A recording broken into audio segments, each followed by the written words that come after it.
Good morning, everybody, and welcome to qualifying heats day for the 2020 Rotax Max Challenge Winter Cup, being held under this fantastic Saturday morning Andalusian sunshine. Alex Goldschmidt and Sarah Moore in the commentary box for the first of 22 qualification heats over the course of the day. We are going to be racing all the way through to about 6:45 p.m. local time. Morning, Sarah. Morning. I think now the jitterbug, the butterflies in the stomachs are starting to come into effect with the drivers. We've got 28 in the first of multiple senior class races, a total of 5 groups, A to E. So try and keep up as much as you can. Also, welcome to our viewers on the official Rotax Max Euro Trophy Facebook page, also on the Rotax Radio Downforce Radio channel, and also on the official Camp Company GmbH YouTube channel itself, as the Rotax Max Winter Cup is promoted and hosted by Camp Company GmbH and also MW Race Consulting. The butterflies are in the stomachs, the anticipation's building. Of course, the drivers, 28 of them, Sarah, are now sitting on the grid, ready to go racing for the first time. And we saw a bit of a sign of things to come, as they're now about to go onto the grid very shortly.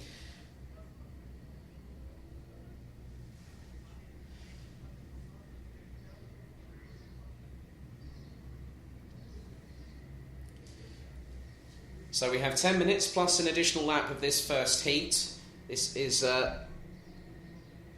Heat 1, Groups A and B.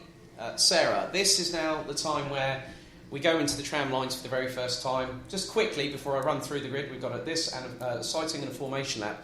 But these drivers now have really got to put the performances in to get themselves ready for the finals tomorrow. Exactly that. This is where it all counts now. It's all about consistency in the heats that they've got today to try and put themselves in the best place for the finals tomorrow. That's very, very true indeed. So your grid is as follows. From Finland on pole position, following the qualifying groups yesterday, Juho Valtonen from Finland. The current defending and reigning Euro Trophy Senior Max champion from Sweden, Uppsala's very own Matilda Olsson, is on the front row. Then it's Linus Henson and the Dorai Diamond Lewis Gilbert on row number 2, followed by Reese Hunter and Tom Edmonds, the top rookie in this group. Sean Butcher and then also Andreas Heber round out row 4, with Felix Jansson and the Philippines' Eduardo Cositeng completing the top 10. David Blum and Charlie Turner, who's part of the new Sodi Vitesse UK factory squad, complete row number 6 ahead of Madslies from Denmark, Storbro from the Netherlands. It's an all-British row 8 with Kian Sang and James Johnson in 381 and 337. Fabian Bock and Luna Blum round out the top 18 positions with Mario Sidler and Morris Schuring, who this week turned 15. Ryabov from Russia, Van der Eyck from the Netherlands, Schiner, who had that coming together with a few karts in the pre-grid, will start 23rd ahead of the sole Egyptian in this class, Hussein Salman in the 324, then Rodrigo Lessa, Michael Petit, Juho Oksanen and Norton Falker. 10 minutes on the clock plus an additional lap, the first of 22 qualifying heats at the 1,580 metre Circuito Internacional de Karting Campillos. So now it's going to be a case that Juho Valtonen and Matilda Olsson will control the pace. They'll be the ones that will be the yardsticks to make sure that everyone gets into 2x2 side-by-side rolling start formation. And I think there are 2 words I can say right now that sums up the anticipation from my aspect, which is brace yourself. So in customary Rotax racing circles, it is 2x2. Rolling start formation. Juho Valtonen on the right of the track, left on the screens, Matilda Olsson alongside. Do we go lights out for the first time this weekend? We do. Brilliant start from Valtonen as the entire 28-strong field head up to turn 1 for the very first time. It's 2, 3 abreast at some points, and there is a bit of a melee. There's a couple of karts actually that have gone off on turn 1, and the driver has now started to rejoin. But in the meantime, Valtonen is staying in P1. Linus Henson is up into second position as they head down the hill to what is effectively turn 9. Turn 9. So it's a quick succession of turns. So it's Valtonen leading, and it looks like there we go. It's the Triple three of Hunter. That is now up into, well, Hunter's now up into second position. That's absolutely brilliant work from Reese Hunter. Up from P5 to P2. But Olsen goes up the inside of the grid into turn number 16. Great work from the current Euro Trophy champion. And it's going to be hard and fast. I'm going to quickly run through the order. So Valtteri leads, Olsen second, Hunter in third. And it's Sean Butcher from the UK that rounds out the top four. Linus Henson, Tom Edmonds, Lewis Gilbert, Andreas Hebau, Costate, Felix Jansson rounds out the top 10 as they go up the hill again to head into turn 5. Down into the right-hander at turn 6. And it looked like that Butcher got a bit slow coming out of that corner. He's right under pressure. He's got about 6 or 7 carts as they head down the hill towards turn number 9. But at the moment, it's Valtteri and Olsen and Hunter that have broken away from the pack. They're going to start extending a gap in between Hunter and Butcher last time around. It was just 3.32 of a second. Butcher is defending. He's coming under fire from the likes of Lewis Gilbert. Amongst others, I think even Eduardo Costate. Someone's kept it round the outside of turn number 14. Whoever did that is very, very brave indeed. And Olsen's got the lead. Olsen's got the lead from Valtteri. So already, Matilda Olsen, we did say on the social media that she means business. By crikey, isn't she? 7 minutes 50 plus an additional lap. The battle for the lead is quite clearly on. Lewis Gilbert is now ahead of Sean Butcher, defending like crazy going into turns 1 and 2. Tom Edmonds makes it a British 3-6 as Olsen really coming under pressure from both Valtteri and also Hunter. And that's Reese Hunter in the 333 from Dan Holland Racing. So Lewis Gilbert still now is actually back down into P5. So he's being surrounded by 2 KR Sport drivers. The first of which is the 349 of Sean Butcher. And at the moment, Eduardo Costate down into 11th as he's just behind Charlie Turner on the new in the new Sodi Vitesse team. This is their first European outing for the team thus far, with Bradley Barrett and James Johnson here to compete. But Olsen still leads the stalemate at the moment. 6 minutes and 47 seconds plus an additional lap. This is absolutely impressive stuff from the seniors. And Luna Blom, unfortunately, was the driver that might have been involved in that first corner skirmish as they went into turn 1 for the first time. She's about 13.9 seconds off of the current leader, which is still Matilda Olsen from Strawberry Racing, the Uppsala-based driver, really putting on a showcase of what we can expect from her this season. And to have the opportunity, she definitely wants to be that driver that gets the full season entry for the Euro Trophy, because that means that we could have another driver looking to defend their crown in 2 successive seasons. Mike van Vugt did that in 2019 last year in the Junior Max division. As there's some good battles up and down the order. Manson East and Stormbrower battling away tooth and nail.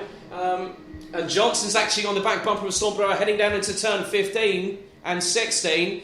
The top 3 now, they broke away. They've got a 2-second gap. I think it might even be more than that, depending on how much work Sean Butcher has done, as there's more overtakes going through the final corner. Oh, bit of clattering side by side. That was Fabian Bock and James Johnson going through turn 18.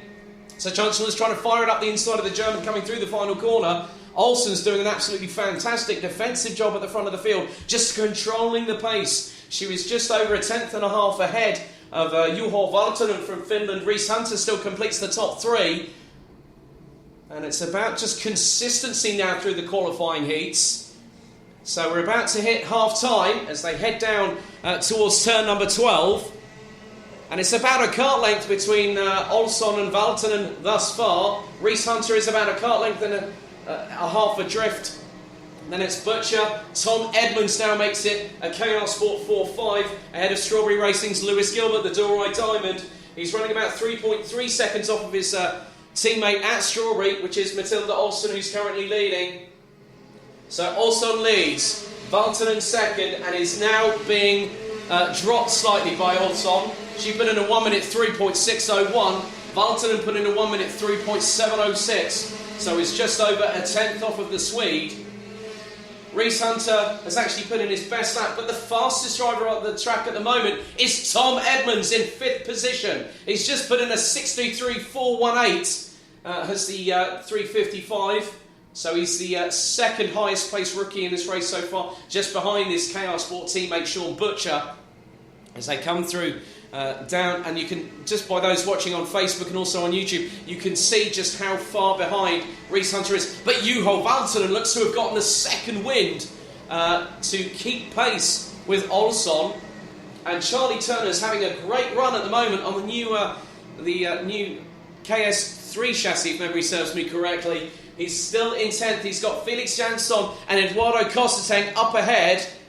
And someone's gone a bit wide. I think that might have been... I think Charlie Turner's got himself up another position. He's up ahead of the 385 of Jansson. So Charlie Turner's sprung up from 10th to 8th on that lap. Some great working from the 2018 Super 1 Senior Rotax British champion.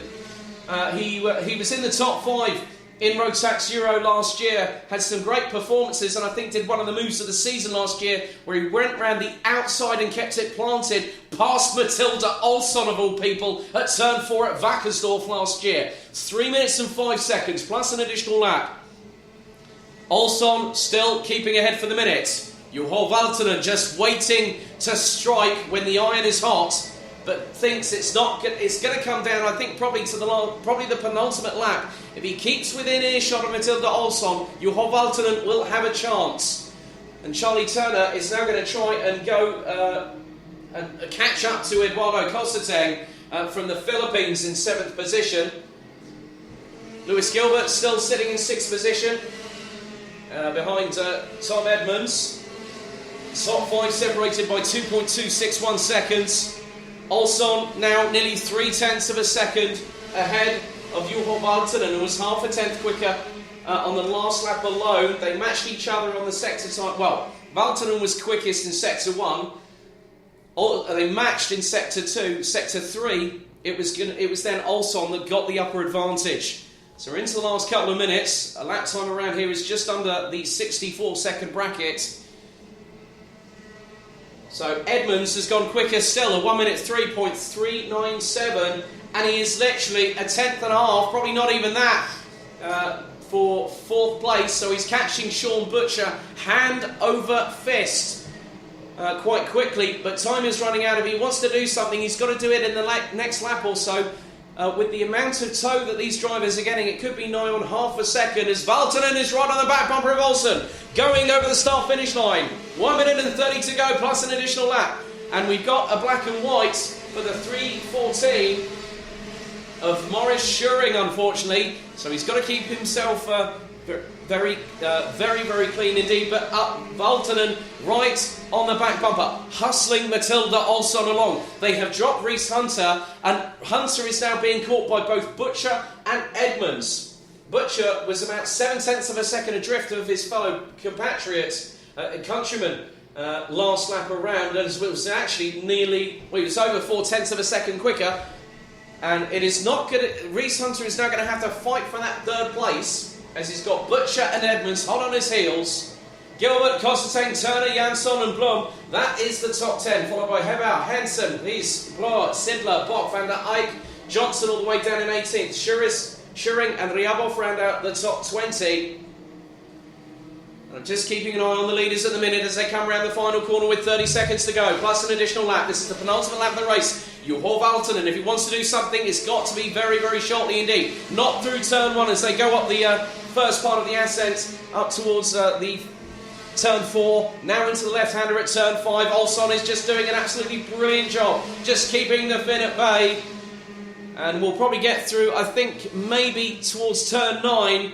They go through turn 8, down the hill, down the ascent, as Reese Hunter has lost out to both Butcher and Edmonds. He's now down into 5th position, so Olsson now has to fight for around about 2,500 metres as they go into turn 12. Olsson just absolutely masterclassing this one at the moment. Got past Valtonen with after the first couple of laps and has kept position all the way through. I'm just keeping an eye. Charlie Turner looking still in 8th position, but the battle for the lead quite clearly on. Turn 16 for the penultimate time. Into the left at 17. round into the sweeping right to put them on the main straightaway. Final lap it is. Olson leads. Valentin in second and has been dropped by 2.5 tenths. Who's over a tenth slower than Matilda Olson. Olson now has got the sign that she needs. It's time to put the blinkers on and just keep pushing at the lead. But the KR Sport teammates are battling away for third and fourth. Butcher ahead of Edmonds. This is going to give Hunter an opportunity. If they clash on the final lap of the race, which they won't want to do, the biggest thing you can't do, the biggest rule in racing is don't take out your teammate, and they are line astern as they go down the hill through into turn 10. Leaders now coming down towards turn 12 for the final time. Olson is just absolutely nailing the braking, the throttle, the apex. Every single manoeuvre she's doing at the minute is showcasing just how big a talent this young lady from Uppsala in Sweden quite clearly is as they come into turn 16 for the final time.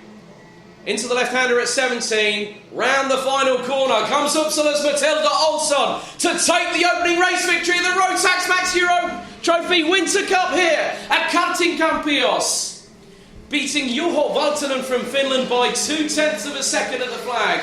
Olson knew what had to be done to get the jump on Valtonen, absolutely nailed it. So Olson wins from Juho Valtonen from Finland. Then it is a British 3, 4, 5, 6 with Sean Butcher, Tom Edmonds, Reese Hunter and Lewis Gilbert in the 3:29. Costatang in 7th. Charlie Turner fought back his way through the field. Starting 12th, finished P8 ahead of Felix Jansson. Then Dave Blum rounded out the top 10. Linus Henson, who started on the inside of the second row, would end up finishing in 11th place ahead of Mats Rees from Denmark. Who's been with us for a very long time, actually since we started the Euro Trophy back in April 2018 as a junior. Andreas Heber in 13th, Stolbauer in 14th, Mario Sidler in 15th, Fabian Bock, Jordi van der Eyck, James Johnson, Morris Schuring, Spencer Schinner, Vladislav Ryabov, Juha Oksanen, Hossein Salman finishing in 23rd for Egypt, Kian Sang in 24th, Rodrigo Lessa, Luna Blum, Norton Falker and Michael Petit from Belgium for Dams Racing round out the field, all covered by 23.3 seconds at the finish.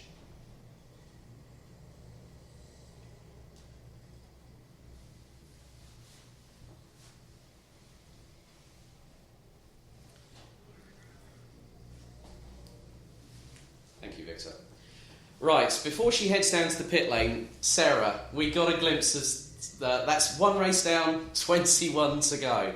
I think we both were very excited this morning when we both woke up, as if to think it's going to be a crazy day today, isn't it? Yeah, I think after watching the qualifying yesterday from the seniors, I think the seniors was what I was looking forward to seeing out on track today.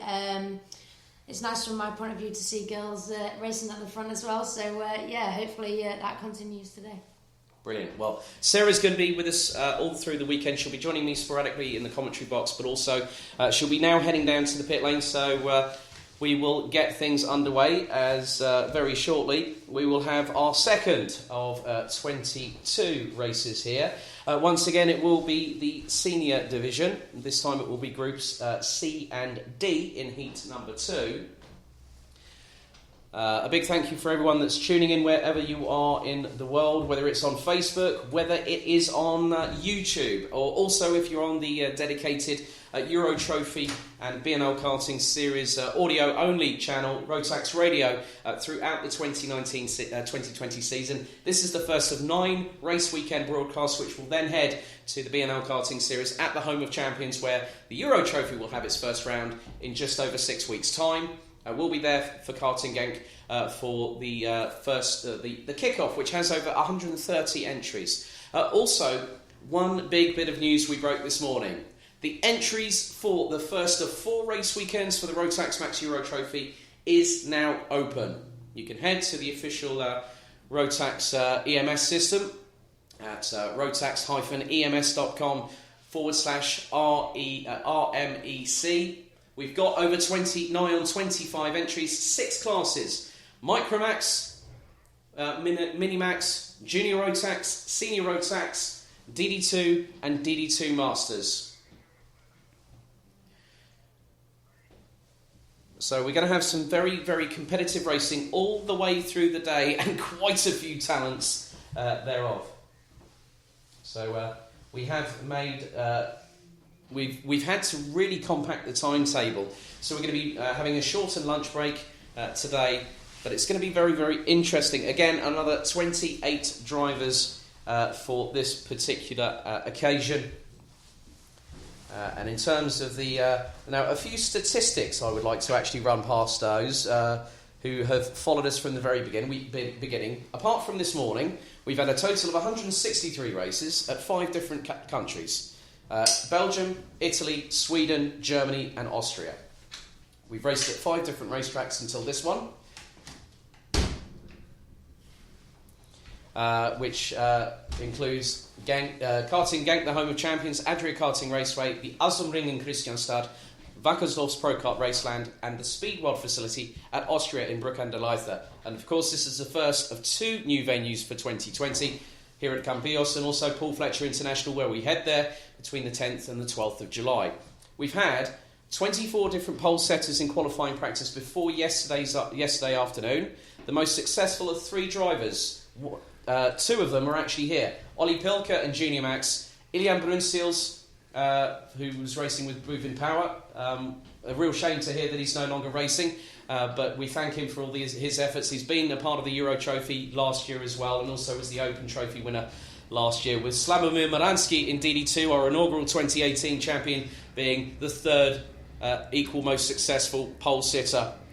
So we go into racing for the second of 22 heats here today at Circuito Internacional de Karting Campillos.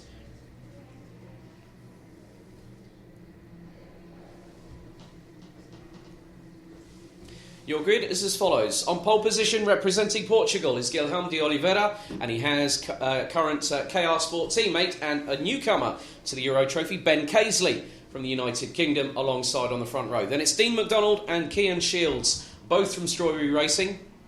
Philip Vava and Miles Apps on row number 3. Elia Galvanin, who's now with KSB Sport, and Mark Kimber, who is actually a 2016 Rotax Max Challenge Grand Finals winner in juniors.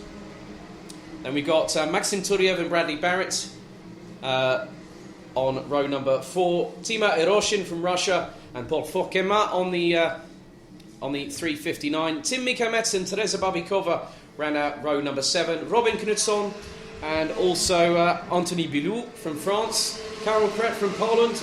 Lukas Thompson from Germany. Vincent France. We've then got Marquez, Lepay, Oksanen, Horsch, Marin Crespo from Spain, Artur Horsch, Capitan from France, Finchtiak, Arke Montoro from Spain, and Antoine Antier rounding out the 28 strong. Again, 10 minutes set on the timer plus an additional lap here at Karting Campillos. So these are just 28 of the 69 different drivers we have here this weekend. The biggest contingent is from Great Britain, with a total of around 15 to 16 drivers, as it's now down to Guilherme de Oliveira on the 305 and Ben Casey alongside on the 353 to control the pace, and they are starting to do so on the exit of turn number 14. And it's quite nice to see some sort of comparisons when I've been looking at the track itself. Turns 15 and 16 kind of reminds me of turns 1 and 2 at the Home of Champions, where we're racing in just about 6 weeks' time for the first of 4 race weekends this season, with 8 finals for all the classes, apart from Micro and Mini, who will be doing Karting Genk, Adria and PF International. So for the second time this morning, local time is just coming up to 11:45 here in Andalusia, with Guilherme de Oliveira on pole position, Ben Caisley alongside. We go lights out this time for the second time. No problems there with the start, but a few stragglers at the back part of it as they all go heading into turn 1 for the first time. 2, 3 abreast at some points, going up the hill towards turns 2 and 3. Now into the very tight double S bend. 2 hairpins literally overlapping one another. So it is still Looks to be De Oliveira might not be in the lead at the minute. I'm just keeping an eye as they come down the hill for the very first time. And they've got someone right on their back bumper. That could be one of the Strawberry guys. That looks to be possibly either Dean McDonald or Kean Shields. They're going to come past the commentary position, and it is Ben Casely that's leading. Guilherme de Oliveira, Kean Shields now up into P3. Dean McDonald has got his way past the 384 there, I think. That was Dean McDonald actually being passed going through into turn number 13 as they go down the back straightaway. So there's going to be a change for the lead. De Oliveira takes it back from Casely. Kean Shields just waiting in the wings, just keeping a little bit of a distance. That's good spatial awareness from the young Scots as they come. The driver in third position, that's Philip. Fourth position, that's Philip Valva from Spain. Takes a little bit too much curb, I think, coming into turn number 18 as they go back up the hill through turns 3, 4. Now, and we've also got now a change, and there's been... Now, that looks to be that Ben Casely has dropped down the order. He must have been compromised coming out of turn number 5, and that's dropped the Brit way down the order. Someone has had to avoid, and that is Bradley Barrett, who's just behind him. So it looks like that Casey's dropped all the way down to around about 7th position. No, that's somebody else. That might have been Philip Valva that's actually dropped down, which it is the case, as Bradley Barrett now coming under pressure, and that is from Iroshin from Russia, but the Brit still keeps ahead. Dean McDonald behind the pair at the moment, so McDonald a little bit further back than probably, well, that's Maxim Turyev, I think. So Turyev is a little bit further back probably than he would like, but the driver's now coming through into turn 17 and now into 18. Guilherme de Oliveira from Portugal. He's had a bit of a difficult week. There was some. I was speaking to his dad Paolo a bit earlier on yesterday afternoon, and he said that Guilherme's mechanic was having to work until like 8 o'clock on Thursday night because they didn't know what was going on. They had to swap everything onto a new chassis, and now the performance that Guilherme actually put in qualifying was quite impressive, and the main reason being is that he didn't really have any assistance. He did not have that opportunity, and he's broken away quite cleanly. Kean Shields now past Ben Casely, Dean McDonald in 4th place, so it's a 3-way scrap between the Brits down from 2nd to 4th position, and it looks like Mark Kimber's made his way up. Oh, nice send up the inside like Daniel Ricciardo by Dean McDonald up the inside of Ben Casely to take 3rd position, and that was going through turn number 13. So Kimber now past Philip Valva. Kimber started in 8th, he's now up into P6 as they come through to complete another lap here at Campillos. Mechanics furiously saying to him, just keep going, just floor it, just see what happens. So they've been giving signals. There's no conventional pit boards here in karting, and there's no one... I've actually heard this weekend that someone was actually told to get the cutters out and take out their headset that was built into their race helmets because they're disallowed here in karting. 6 minutes and 23 seconds, plus an additional lap left to go. Guilherme de Oliveira from Portugal, as now it's battle on between Kean Shields in 2nd, Dean McDonald in 3rd. They were at each other's throats a couple of weeks ago at Valencia at another Winter Cup, so they've come here looking to stake their claim to try and get into the Euro Trophy for 2020, and they are catching the Portuguese driver. So Guilherme de Oliveira is going to have Kean Shields going up the inside of turn 16. McDonald goes through as well. Wow, the two Strawberry Racing drivers were working together, and I think it's that Brad Barrett up into P6. He's made it past. So that is that's Brad Barrett up into P7. So Shields leads, McDonald up in, and we've had a warning flag there. That is for the 363, and that is for someone a bit. That's Babikova in the 363. So Teresa Babikova, one of the many Czech drivers that we've got here this weekend. But now already, Kean Shields has bolted. He's absolutely cruising away from Dean McDonald. But what a great bit of work from the pair of them.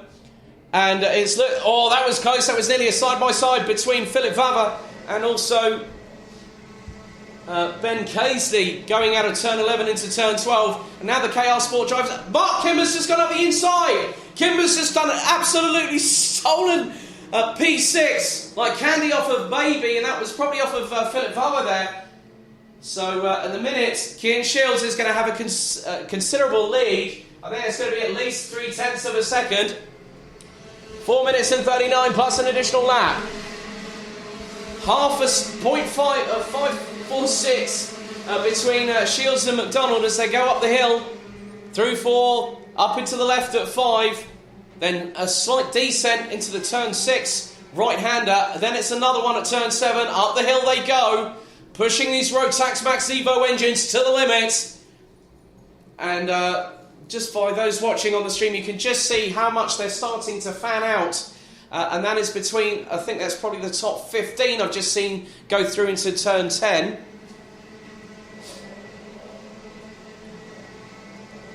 But Dean McDonald is now looking a bit foreboding on the back bumper of King Shields. They do say, don't take out your teammate, but there is another rule. If you want to battle, go for it, but make sure it's clean and fair. And that's definitely going to be the case between the two teammates at Strawberry Racing. So, McDonald is now really in the envelope. He's in the slipstream of King Shields as they go across the start-finish line to complete another lap. Gap was half a second. That's an absolute decimation of that lead. And we've had a 5-second penalty issued. That is for Teresa Babikova. Teresa Babikova has now got, and we've got someone off at the gravel. That is at, I'm just trying to keep an eye on where that is. So that is down to turn 17. And that was the 369 of Marquez. So Marquez out of the race with about 3 minutes plus an additional lap left to go. So Marquez is out. That brings us down to 27 competitors. But again, the stalemate is still locked in between both King Shields and Dean McDonald. Guilherme de Oliveira is leading the rest of the pack, and they are pretty much line astern up until the bottom part of the top 20. And he's ahead of Philip Vava. And I think Mark Kimber's now down into P6, but Dean McDonald's looking a bit menacing now on the back bumper of King Shields. They come across the start-finish line with just under 2.5 minutes plus an additional lap left to go. McDonald just putting the feelers out. He knows very well how King Shields drives because he's actually coached him quite considerably. And now they are teammates. It's master versus student. And this could be very, very explosive in the next 2 minutes and 9 seconds plus an additional lap. So they come down the hill towards turn 9, which is a sweeping right-hander, into the next one at turn 10 before a tight 180-degree left-hand hairpin at turn 11. McDonald is half a kart length behind King Shields as they go through turn 12. He's right on the back bumper. He nailed the apex a bit more cleanly. Took a bit more of it than King Shields did as they go down the back straight out of turn 14. Down the short blast towards turn 15. King Shields keeping it defensive ahead of Dean McDonald.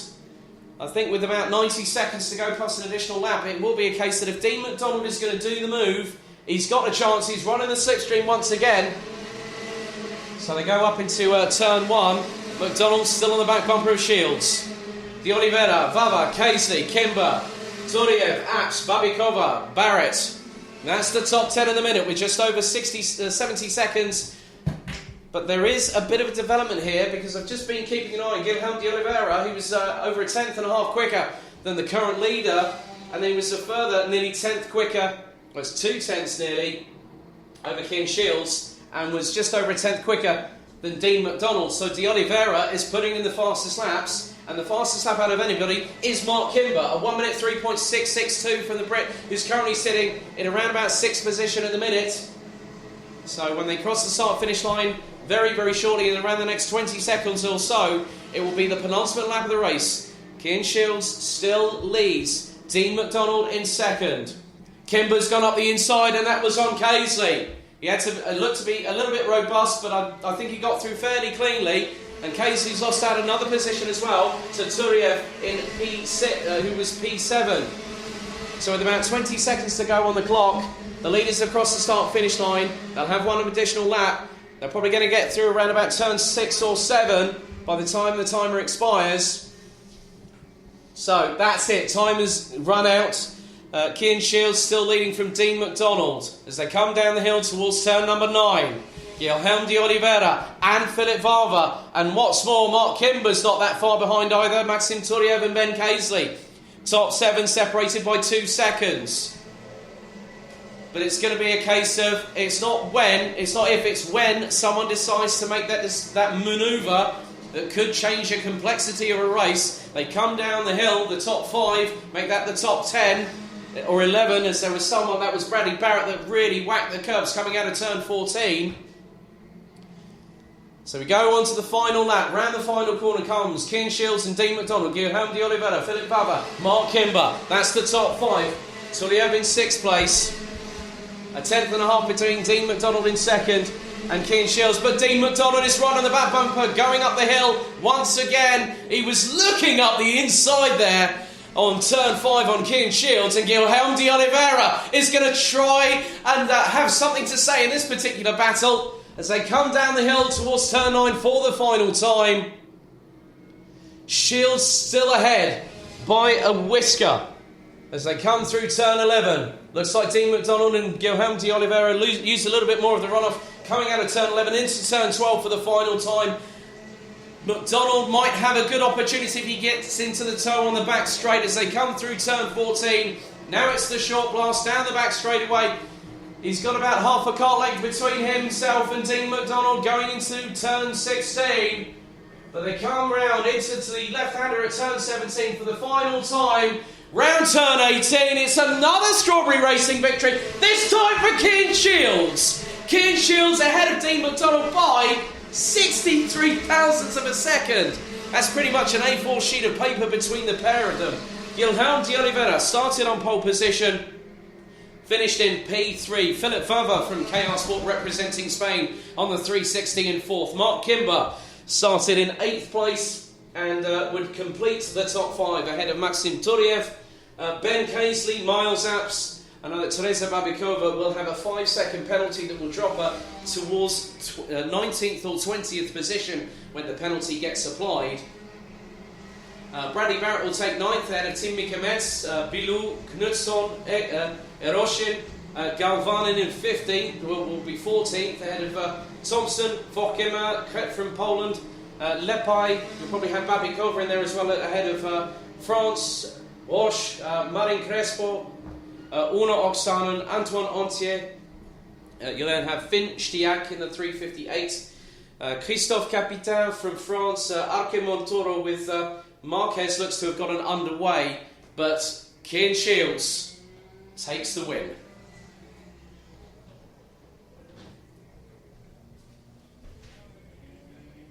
You're finished.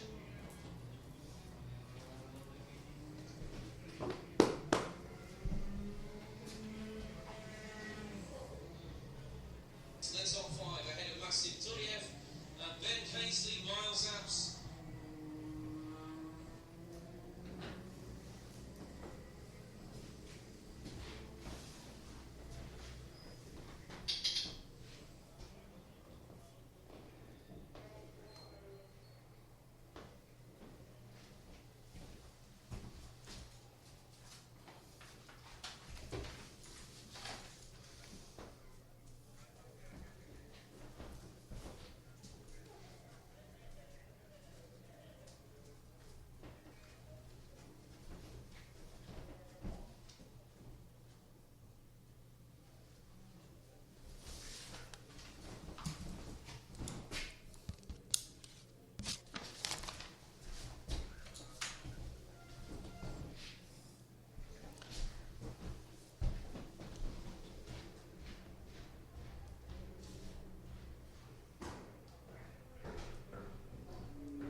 you want me to commentate on this, Victor?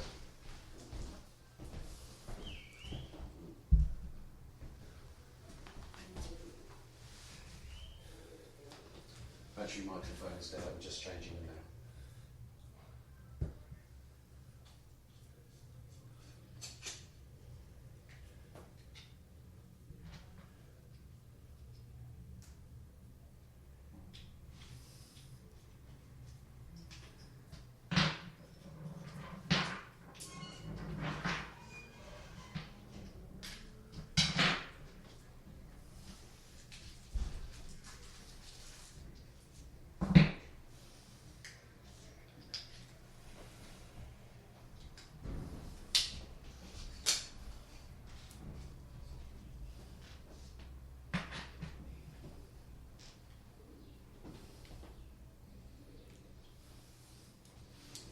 So we get to our third qualifying heat here at Circuito Internacional de Karting Campillos. This time we go from junior Rotax to senior Rotax, and we will have a total of 25 competitors in this particular occasion. There's a total of 53 junior drivers here this weekend from 17 different nationalities, with Germany and Great Britain having around 9 competitors. So they lead the way in terms of the total entries.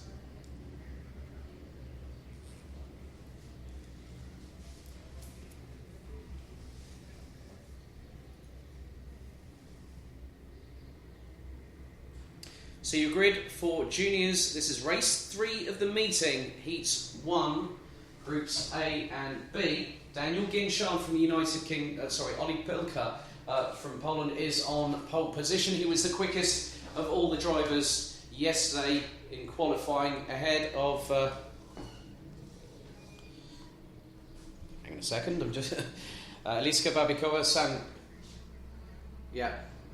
Gornal, Tim Gerhards rounds out the top 4 positions. Alexander Abkazava from Georgia, Maurice Schmeis, Lucas Schoenmakers, Akil Alabai, the 2-time Rotax South Africa Open champion, is here with us. The sole South African. He's ahead of Tom Breken and Marcus Lutzio on the front on row number 5 of this. Jalava and Outleitner from Finland and Poland respectively start on row number 6. Harry Reynolds and Miro Halika will be ahead of Pamnia and Alvar Zimisvala. Mackenzie Cresswell and Colin Van Lammeren, they round out the top 18 ahead of Gutierrez Boza from Spain and Milan Ritter from Denmark. We've got Jonny Mertz, one of the many rookies. We've got 41 of them here, as we've already got one driver pulling off, and that is the 272. That is Jalava from Finland. Jalava of Finland. So we will now be down to 26 drivers, with Turpainen, Kokkalainen from Finland. That's what will effectively be 22nd and 23rd.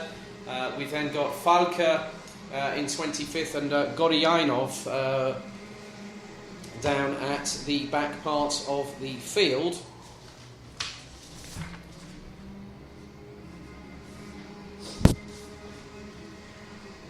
So Pilka will be on pole position. Eliska Babikova with Strawberry Racing will be alongside on the front row of the grid.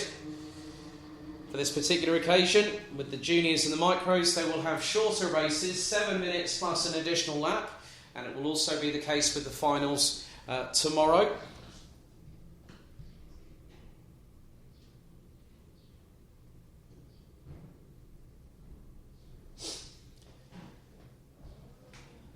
So they come round towards turn 18 for the rolling start 2x2 formation. Red lights on the starting entry, 7 minutes on the clock.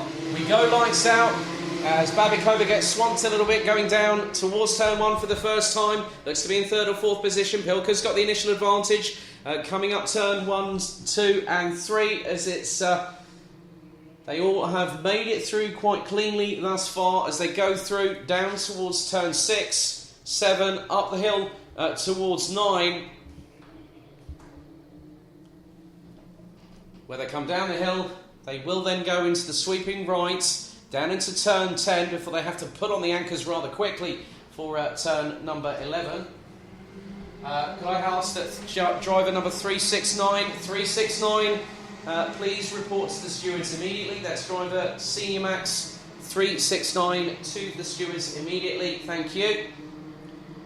So we've got a bit of side-by-side action a bit further down towards the back part of the field, going through turns 13 and 14. I think Valka might have been one of the drivers there, but Olli Pilka now has still got that initial advantage. And in second position, that looks to be Sam Gornall from the UK for Coles Racing. Abskava, Babikova, Schoenmaker, Schmeiss, Tim Gerhardt, the 2019 B&O Karting Series Minimax champion, moving up to seniors with Stampex Motorsports, will be in good company because these one half of the twin brothers, brother Nick is also competing in juniors for the first time this weekend. Pilka leads them down the hill. Gornall, Abkazova from Georgia, Babikova, Schoenmaker, Schmeiss, who's got past actually Gerhardt's 4th position. Tom Braken, Sam Gornall's run on the back bumper of Olli Pilka. Pilka's not going to have all his own way. So 5 minutes and 11 plus an additional lap. There are positional battles all the way up and down the order. Harry Reynolds is battling with Padnia in the 268 for around about 11th position, so just outside of the top 10.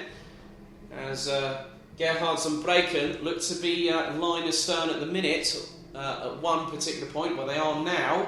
And it looks like that Braken is now ahead of Gerhardt. Marcus Lutzio has now got past South Africa's Akil Alibai for 9th position. So a couple of changes. So 7th has changed, 9th has changed as the top 3 go up the hill towards sort of turns 6, 7, 8 and 9, and it's sort of like a right-hander triple apex up there.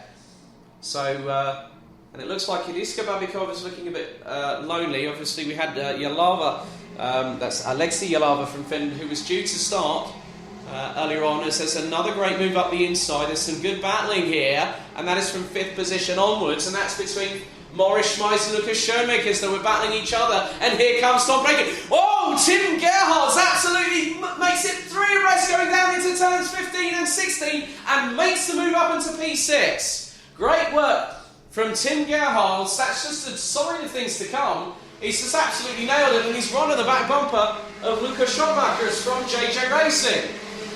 And we've got a 5-second penalty. Second one of the meeting issue. That is for the 277, and that is Goryanov, unfortunately, who it won't really affect that much because Goryanov is down in 25th position at the moment, but Tim Gerhardt is on an absolute flyer, and he's going to be quite close on the back bumper of Schoenmakers. He's actually catching him down the hill towards turn 9. Top 4 have started breaking away.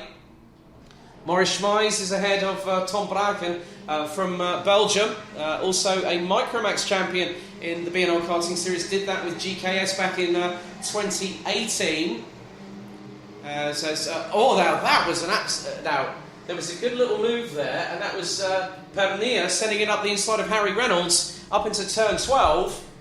So we've got 2 minutes and 48 seconds plus an additional lap left to go, and there is a sense that it's not going to be the top 3 anymore, it's going to be the top 4. Because now Babikova has actually overtaken Kazava for 3rd place. So the Czech driver trying to battle away with the sole Georgian on this field, one of 29 different nationalities thus far. And there's an absolute, there's a kart train from 5th position onwards, and that is being led by, looks like Lucas Schoenmakers, I think, and he's got Tim Gerhardt just behind. Marcus Lutzio is in around about 8th position as they come down the hill, or he might be a little bit further up. We'll just keep an eye as they come out of turn number 11. And that is the 210 of Morris Schmeiss, who's now up into 5th. And that is Tom Braken that is now into P6. So the lead is now coming through turn 16 with Babikova going ultra defensive on Alexander Abskava from Georgia. Change for 5th there. So Schoenmakers loses out 6th position. We'll find out very shortly who that is. And that is Tom Braken. And then they've got the 2:14 of Dan Holland Racing's Marcus Luzio from the United Kingdom in there. So Luzio is in what is 6th position as they're heading up to turns 3, 4 and now into 5. And we've had a couple of other changes as well, that Borgard, Koukalainen, Johnny Mertz and Turpainen have all dropped down the order. Goryainov is... Now the thing is that was there any sort of issues? I'm not sure. Can't really see out of the towards turn 1. But in the minute, the top 15 at the minute is Pilker, Gornal, Babikova, Abskava, Braken, Schmeiz, Luzio, who is actually catching the German in the 2:10 just up ahead. Alibi is still sitting resolute in 8th position as the young South African. Schoenmaker is 9th, Padnea, Reynolds, Cresswell up into 12th place. Ritter, Halika and Van Lammeren round out the top 15. So we have literally nothing left to go as we go into the final, the penultimate lap of this race, with Pilker still leading, but he's going to come under pressure from Gornal, Babikova and Abkazava thus far. But Babikova really sensing an opportunity to get a 2nd place here. And nearly could have gone up the inside of Sam Gornal going into turn 9, coming down the hill and had the run of momentum to the young Czech driver. Borgard from Denmark has also unfortunately retired.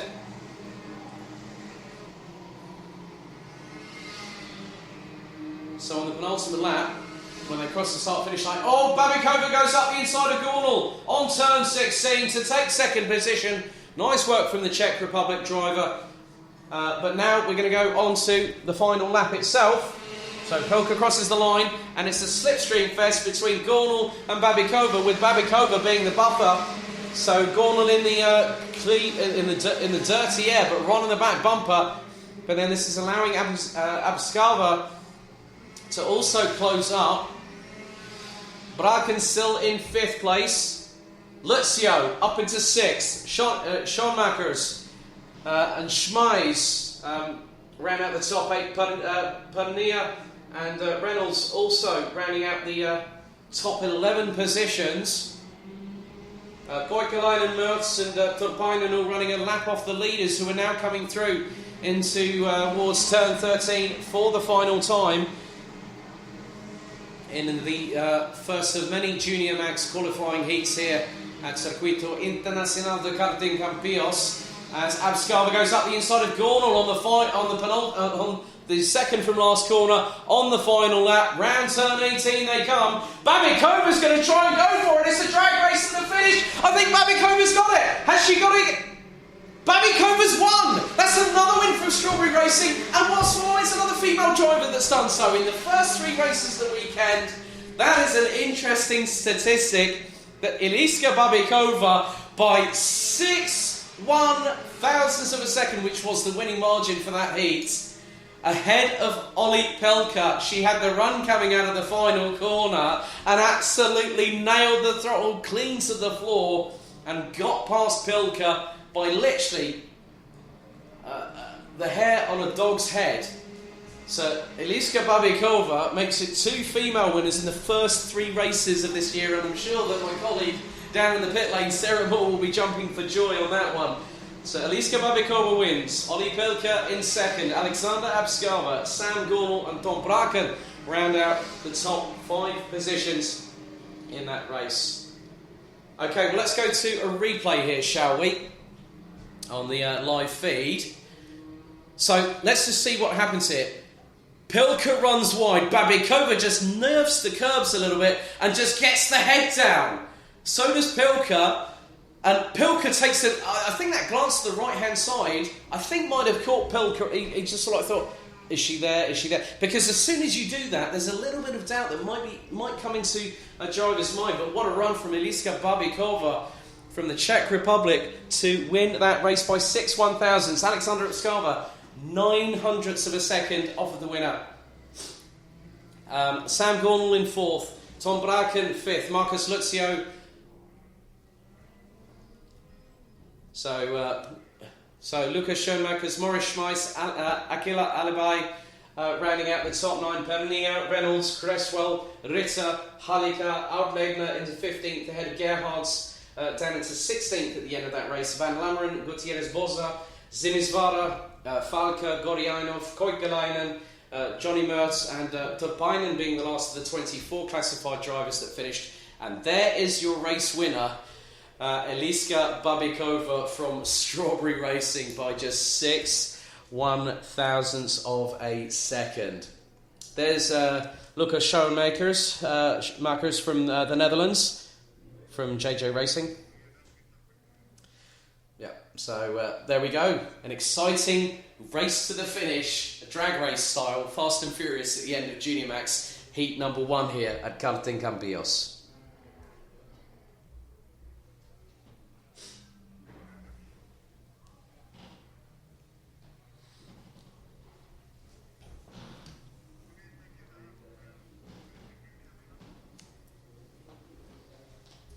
So 3 down. They're now recovering the 272 there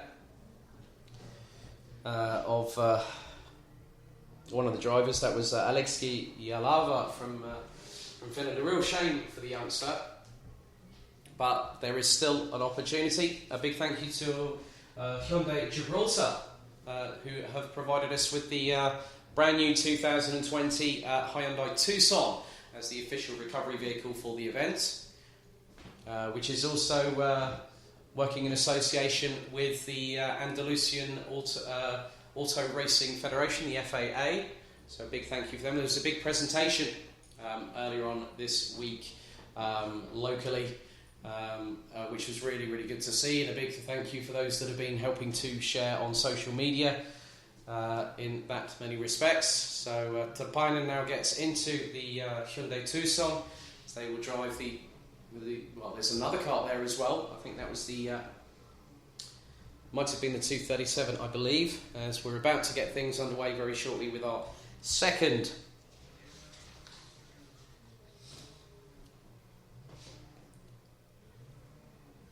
so the drivers now being instructed prior to their heat. This will be groups C and D. So a few particular liveries there, such as Dan Holland Racing, JJ Racing just out of shot, Coles Racing there as well, Strawberry, so quite and Tony Kart. So quite a few youngsters looking to stake their claim. We've got 40 odd rookies here this weekend that will be vying for a ticket to the International Trophy at Le Mans, and the kart sitting just to the left of shot is the 254 of one Daniel Ginchard, who's switched to KR Sport for this year, running on the Cosmic chassis. So one of the many professional teams. We have the likes of RS Competition, Strawberry Racing, Dan Holland Racing, KR Sport. There is the race director just giving the instructions, and there's also a young man at the front of the shot there, which is Kai Hielerts from Belgium, running the 274. He had to have some treatment at Malaga quite actually the other day, and I spoke with him and his mum and dad yesterday actually, just before qualifying, and he's been having some troubles with the rib cage, but he still went out and did an absolutely brilliant job despite having an injury, which myself and Sarah talked about yesterday. So in many respects it was a case of just getting past the pain barrier. They do say that no pain is no gain, but if it is that bad, some drivers will have to look to do something there. A very nice helmet livery there on Austin Lee, originally from Portland, Oregon, now based in Nuremberg in Germany. Started racing at the age of 6. I'm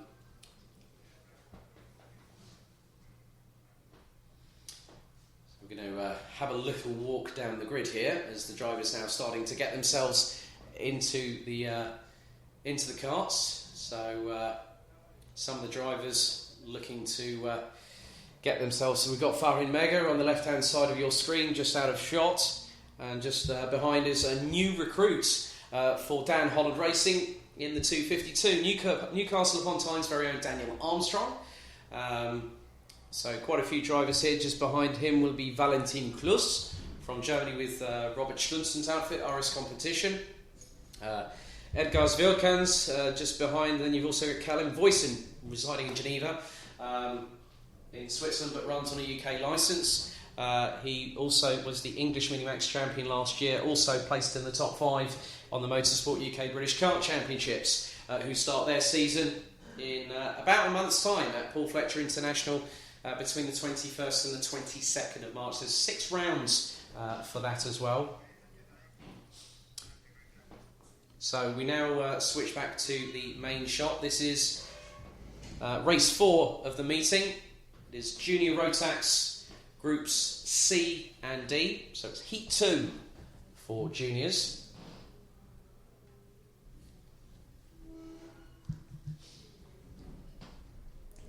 And local time is now 20 past 11 in the morning. Air temperature is now 14 degrees Celsius. We're looking to hit a high of potentially 18 later on. Well, actually, it's going to be a bit sooner than was originally predicted. Probably at around about lunchtime, 1 o'clock this afternoon. Our lunch break will be at 1:15 local time. So if you're in the UK, that'll be 12:15.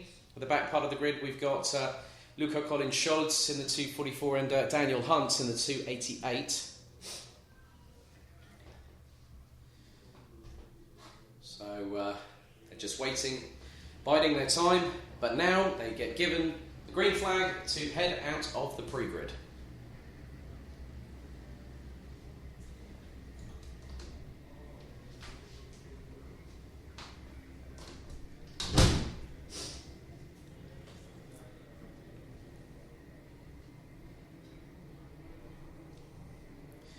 So your grid is as follows. For race 4 of the meeting, Junior Rotax Heats 2, Group C and D.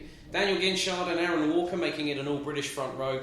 Petra Babikova and Arvid Rosen from the Czech Republic and Sweden respectively, that's row 2. Tomas Stolsamanis from Latvia and Theo Eriksson round out the top 6 position on the grid itself.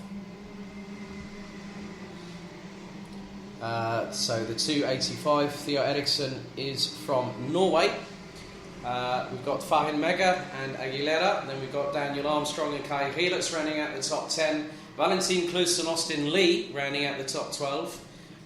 We've also got Edgars Vilkans and Nick Gerhards in this one. So the twin brother of Tim is in this race. Callum Voisin and Andrew Douglas make it an all-British row 8 ahead of Janis Diak and Dirk Janssen from Germany and the Netherlands respectively. We then also have Alexander Kroll running under the Spanish flag with Mia Mareta Pankratov from Estonia rounding out the top 20. Joao Denis and Alexander Mikos from Poland. Daniel Schnell, Daniel Hunt and also Luca Collins-Scholz. Looks like Christian Borgard might be a non-shower on that, but they might have changed things. Well, it's got that Borgard's showing in pole position, but that's quite not clearly the case. As Daniel Ginchard is just ahead of Aaron Walker. Another one of the Strawberry Racing contingent here this very weekend. So now through turn 13, they're going to start controlling pace and slowing the field to a crawl. 1,580 metres here at Circuito Karting Campillos.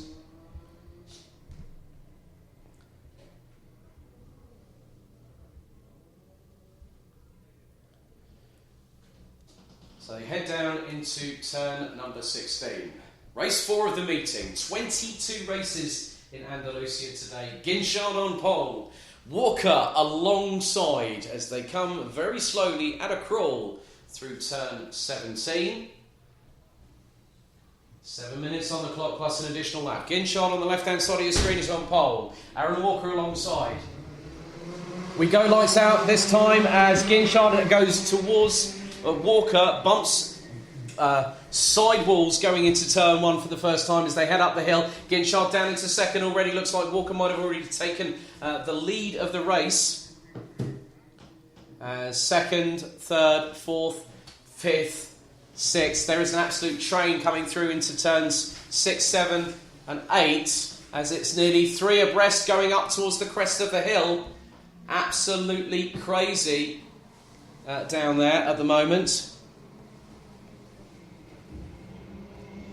So Walker leads, Ginchard in second position as there's a move up the inside for P4. And that was the 285 of Ericsson there. And went up the inside of Arvid Rosen. So Rosen now down into P5, could come under threat very quickly by Aguilera. Other drivers that have trying to make their way up the order. Kai Helat still with this slight rib injury, looks to have dropped a little bit further out of the top 10 as they come across the start-finish line. 5 minutes and 50 plus an additional lap. Walker leads from Ginchard by just over 2 3/4 tenths. Babikova in third place. Ericsson, Rosen, Kai Helat is doing an absolutely brilliant job and he's fending off. I think he's just got past Rosen for 5th place. Kai Helat is actually battling away with Rosen from Sweden, going down the hill towards turn number 9 as there's a great skirmish down towards the bottom part of the top 10. I think maybe Austin Lee is in that. Or is he just ahead? I'm not too sure. Just going to wait for them as Kai Helat's going ultra defensive heading into turn 12 on Stolsamanis. As looks like there's some great moves, and it's 3 abreast. Austin Lee being hit from behind heading into turn 13. So let's have a look at a quick replay here on the live stream. So we're just going to... Now this is coming through down the hill in towards the bottom part of it, and you can just see how committed they are. Ah, someone's clattered into the barriers and thrown it onto the circuit. And that was earlier on in the race. So whoever that was frightening, because that went straight into the racing line, and that was actually coming down a hill, so that might have been towards the top part of the circuit. So luckily enough, they all, and that was, and then I'm speechless, really, and that's difficult to say as a commentator when you see something like that, and that it's down the hill, actually coming through into turn 11. So Ginchard now just pulling closer and closer to Aaron Walker from Strawberry Racing. So it's Strawberry Racing leading ahead of KR Sports. And we've got Eliska Babikova, also a Strawberry Racing driver. Then we've got Theo Eriksson from Norway, rounding out the top 4.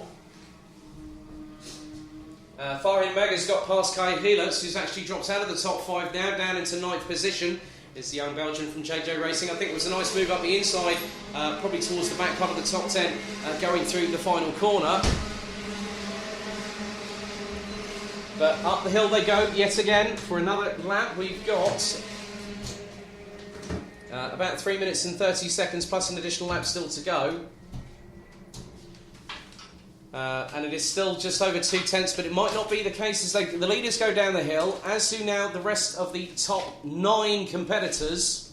Some good midfield action down the bottom of the order, which includes the likes of Nick Gerhards, Valentin Klus, who are battling away over around about 15th position. The number 246 of Andrew Douglas is also firmly in the mix. He's running in 14th position, behind Austin Lee. And then Janssen in the 231, Derek Janssen, who started in 18th position, is now up into 12th place as the 2 leaders starting to pull away now. Liska Babikova a little bit on the back foot. She's 9 tenths behind Aaron Walker. Sorry, Petra Babikova is 9 tenths adrift. Theo Eriksson, Arvid Rosen rounds out the top 6. Callum Voisin isn't having a great race at the moment. He started P15, he's now down into P24. So still plenty of opportunity for him to get further up the order. But time is fast running out in this race. 2 minutes and 8 seconds still to go. So this has been a very exciting... it started to sort of tail off a little bit, but there are still some great battles. I think I've just seen... coming down is Aguilera, who's hot on the heels of Farin Mega from Germany, who's running with Karchmi.de on the Mach 1 chassis. And they are battling away over 7th position. But the top 3, very close together. Babikova looks to have made a little bit of a move forward towards the back of Daniel Ginchard, who's kept in close proximity with Aaron Walker. Gap now extends to over 2.5 tenths of a second.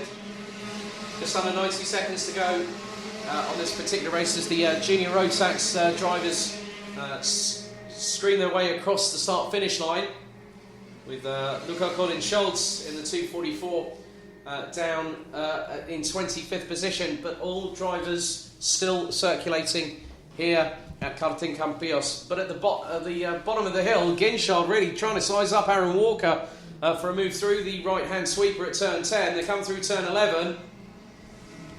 Now into turn 12. Ginchard is about half a kart length or nigh on a kart length, as Farin Mega's gone ultra defensive on Aguilera on the 209, and that's still the battle for 7th position. The 235 of Callum Voisin makes up a position there, and that is past the 212 of Schnell in that particular occasion, down in David Schnell, actually, from Germany. So we now head on to the penultimate lap, and Eriksson and Rosen are about a tenth of a second adrift. Farin Mega is a further 9 tenths behind this, as looks like the lead has changed. Daniel Ginchard has got the lead back, but Aaron Walker is swarming over his fellow countrymen like a pack of angry bees, and he's gone up the inside of him, actually through turn 8 as they hit the crest of the hill. So Ginchard now has to just really be very smart and tactical, and he's had a black and white warning flag from the officials, but they come down towards turn 12 for what's the penultimate time. Walker goes ultra defensive. This is allowing Petra Babikova this time, rather than Eliska, who won the last heat this morning. As they go down the back straightaway, Ginchard was looking to put his nose up the inside. He goes for the switchback through turn 16. Walker puts on the defensive masterclass at the moment, as we've had a spinner off backward into the barriers at turn 12. And that looks to be the 2:44 of Luca Collins-Schultz. They go on to the final lap, as it is a top 3 scrap, and Babikova now in the mix. Ginchard in the middle of it all, Walker up at the front, and just behind them is Tomas Stolzamanis. So Stolzamanis has really closed up, and the fastest lap of the race so far is from Daniel Ginchard, who's put in a 1 minute 5.223 on lap 4. We're now onto the final lap of the race, and they're coming down the hill through turn 10 into turn 11, now down the straightaway towards turn 12. And it's going to be very interesting to see what might happen over the last few corners, but I think with the fact that Ginchard took the initial advantage, got past Aaron Walker, but Walker now is going to make this a very, very interesting dynamic, because I think this is going to make this the first ever time I've said this. Coming around the final corner from Strawberry Racing, it's Aaron Walker who takes the win. But takes the win ahead of Daniel Ginchard. Petra Babikova takes 3rd place ahead of Tomas Stolzamanis, and the top 3 separated by just over half a second. So that was very, very interesting indeed, how Strawberry Racing in the first 4 races out of 22 today have taken a victory here at Circuito Internacional de Karting Campillos. So we had Tomas Stolzamanis, Marco Aguilera rounding out the top 5. Farin Mega finishing ahead of Daniel Armstrong, who showed a great sort of work there to finish 7th on his debut in the Euro Trophy side of things. Arvid Rosen, Theo Eriksson and Kai Heelertz round out the top 10. Derek Janssen, Austin Lee on his Euro Trophy debut as a junior, 12th place. Nick Gerhardt's 13th ahead of Valentin Klus and Edgars Vilkans from Latvia. Andrew Douglas from Coles Racing, Mia Mareta Pankratov in 17th ahead of Janis Diak from Kraft Motorsport.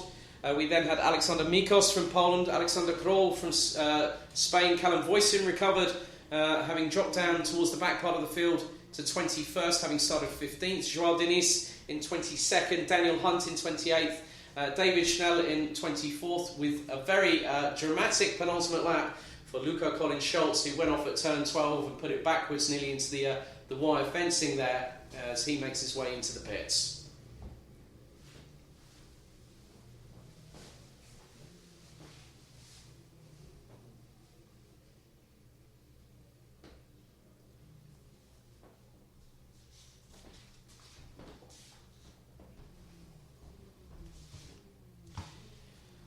So that concludes the first couple of heats for the juniors, and I'm pleased to see, back in the commentary box, Sarah Moore. Now, you've been operating the grid camera down there. Just from your perspective, the atmosphere, the sort of like the vibe that you're getting from just how calm and composed these drivers are before they go out on the circuit.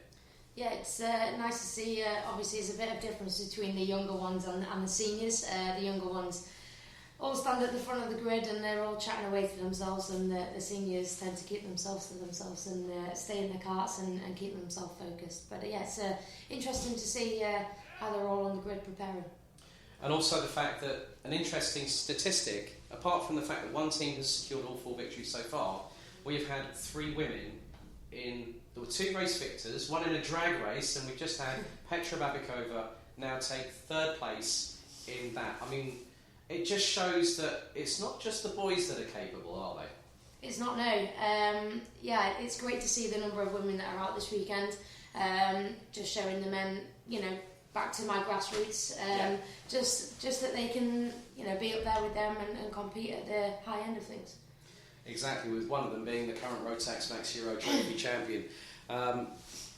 So again, these are the youngest competitors here. The Micromax contingent, 27 drivers here this very weekend at Karting Campillos. So we have quite a few nationalities in this.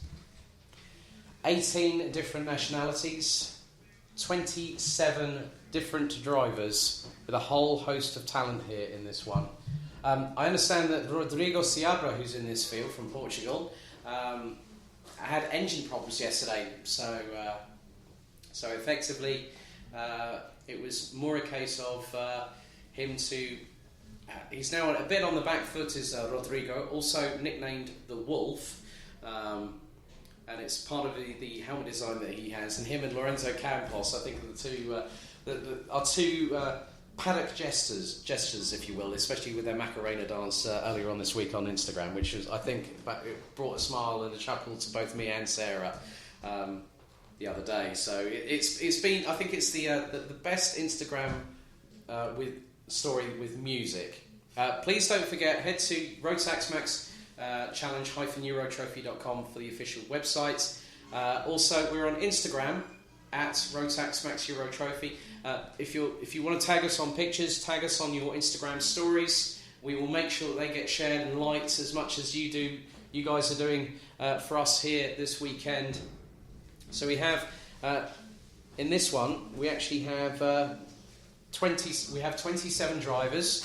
We will have 3 heats for the drivers. So effectively, they will have 2 different sets of classification. We'll have an intermediate classification. So all the Micromax drivers from this weekend will go into both finals tomorrow. And we'll see how they get on.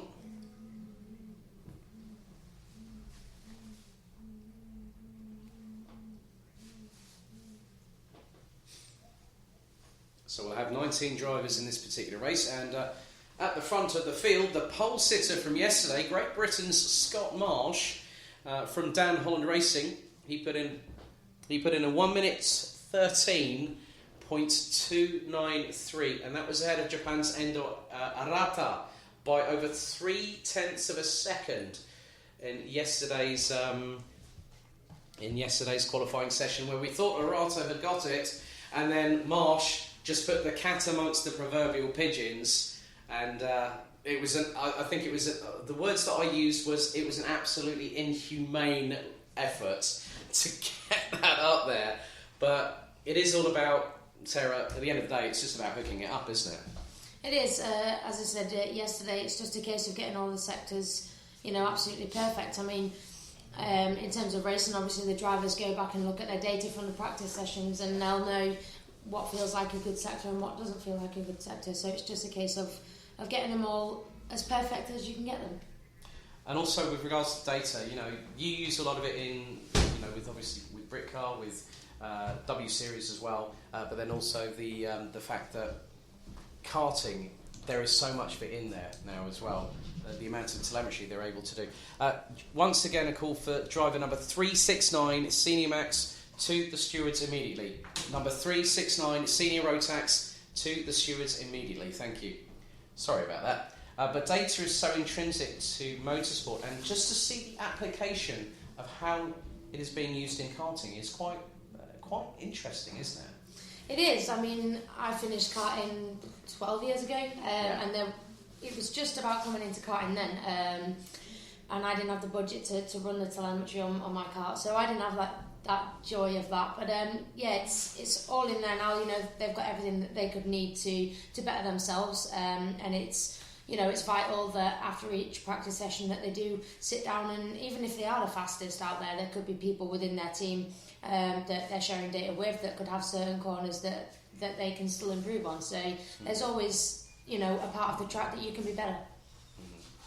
Yes, very well put there, Sarah. It's just that telemetry is just such a big application in motorsport, irrespective of whether it's now at the European level of karting that we're here at the moment, with 29 different nationalities, 18 of which are in this particular class.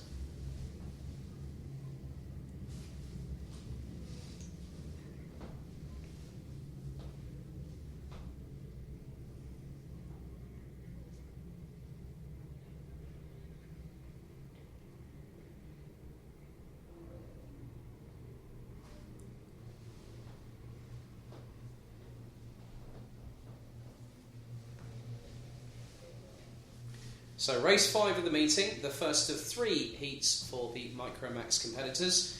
They'll each compete in 2 out of the 3. So Scott Marsh will be on pole position, alongside will be Finland's Rasmus Koskinen. Then Vilho Attala from Finland and Karel Stout from Belgium will be on row number 2. Alexander Klugel and one of the aforementioned Portuguese clown jesters, Lorenzo Campos, rounds out the 3rd row of the grid. Then we have Santeri Lattonen, Thomas Rodokas on row number 4, Nikita Sinipok and Derek Babishek, Joao Barros and Nikita Zhubimov in row number 6, Jarmo Karinen and Andrei Borodin, one of the many Estonians in this field.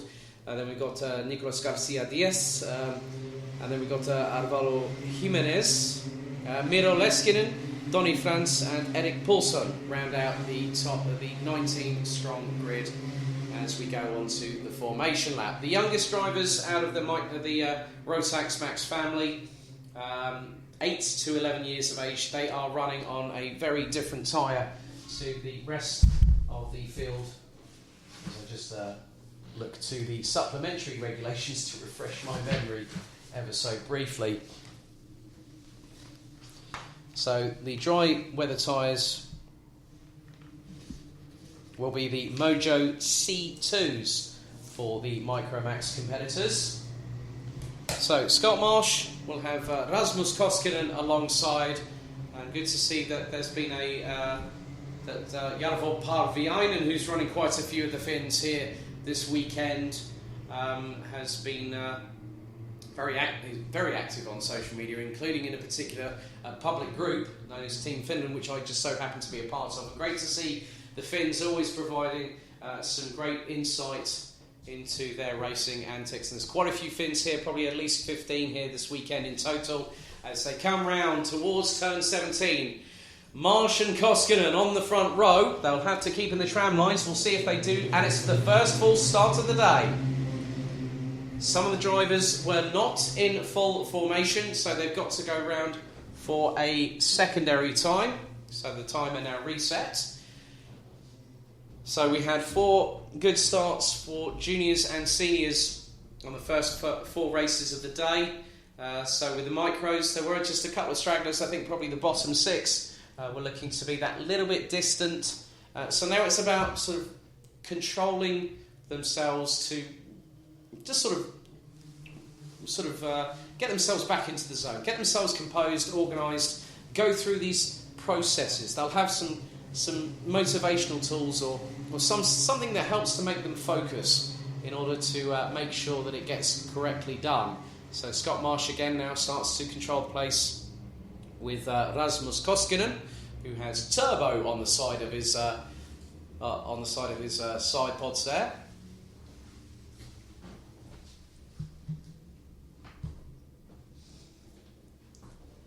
And that's very neatly organised. That's a lot better now, heading down into the right-hand kink at turn 15 before they come through the second to last corner.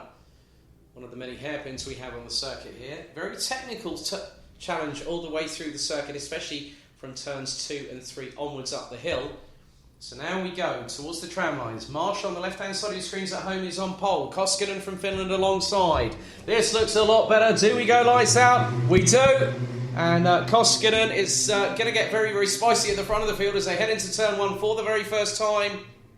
Scott Marsh looks to have kept the lead at the minute, and it's 3-4 abreast going up the top of the hill through turn 2 into turn 3. Now into the tight section, and it looks to be that there has been a change for 4th position. I think Alexander Klugel has got up into P4 already, going through into turn 5 and into turn 6. But Scott Marsh has got the lead at the moment, ahead of Koskinen.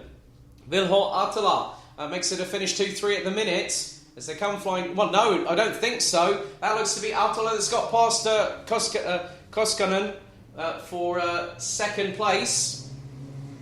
And that is Atala, and there is an absolute... There's more changes. Alexander Klugel has done a great job to get up into 3rd place. He's got past Rasmus Koskinen, who's now down into P5. And I think that Santeri Laitonen has also got up there, and he's on the back bumper. Klugel's going to lose out going into turn 15 and 16. And that is the case. That's 3rd, 4th, 5th, 6th and 7th. Nigh on line of stern coming through turn 17 as Scott Marsh leads the field through turn 18 for the first time to complete lap number 1. 5 minutes and 47 plus an additional lap left to go.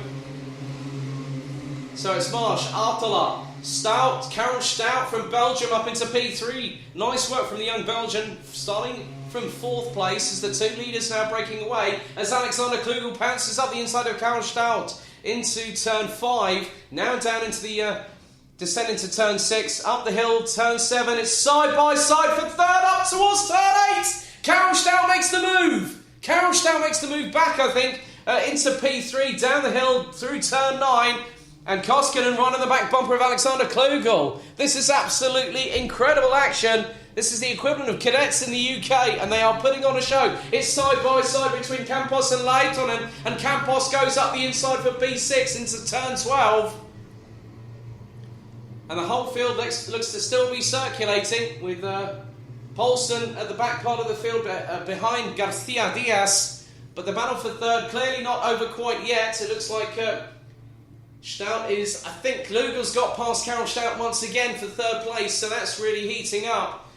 But it is Vilho Artola that is closing on the back bumper of Scott Marsh heading into turn 1 as they complete another lap with 4 minutes and 29 seconds plus an additional lap left to go.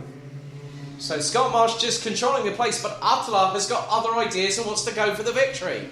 And that's a flying fin if ever I saw one. Alexander Klugel, I think, has just got passed again, down for P3. And again, it could be nearly be side by side, but it's 4 drivers. Make that 5. Line of stern from 3rd onwards, heading into turn number 9. Karel Stout now drops down behind Alexander Klugel. So Klugel up into P3. And it's getting very dicey out there. Karel Stout trying to go up the inside of the German, and he does into turn number 11. And Rasmus Koskinen trying to mount a comeback offensive. Can't get past the pair of them. And meanwhile, he's got Santeri Laitonen and Lorenzo Campos. Campos is absolutely charging. Klugel is about to be passed, and he does so. Campos up the inside of Laitonen. And keeps it side by side on the exit of turn 16. Absolutely brilliant driving from the Micromax competitors. Now on the 2020 current Micromax regulations that made their debut at the Grand Finals. So we've got up at the top of the hill, it's the leaders, it's Artola trying to find a way past Scott Marsh from Great Britain. And it looks like Rasmus Koskinen's got back up into third place, whilst the pair of Karel Stout Karel Stout is battling with Lorenzo Campos. Campos is well in the mix there. Sateri Laitonen, and then we've got Sinibok.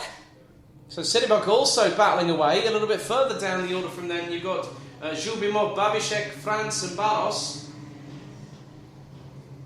So Marsh doing a great job of fending off all other competitors. So it was Alexander Klugel and Karel Stout swapping positions again. That's for fourth place. They're being caught by Campos.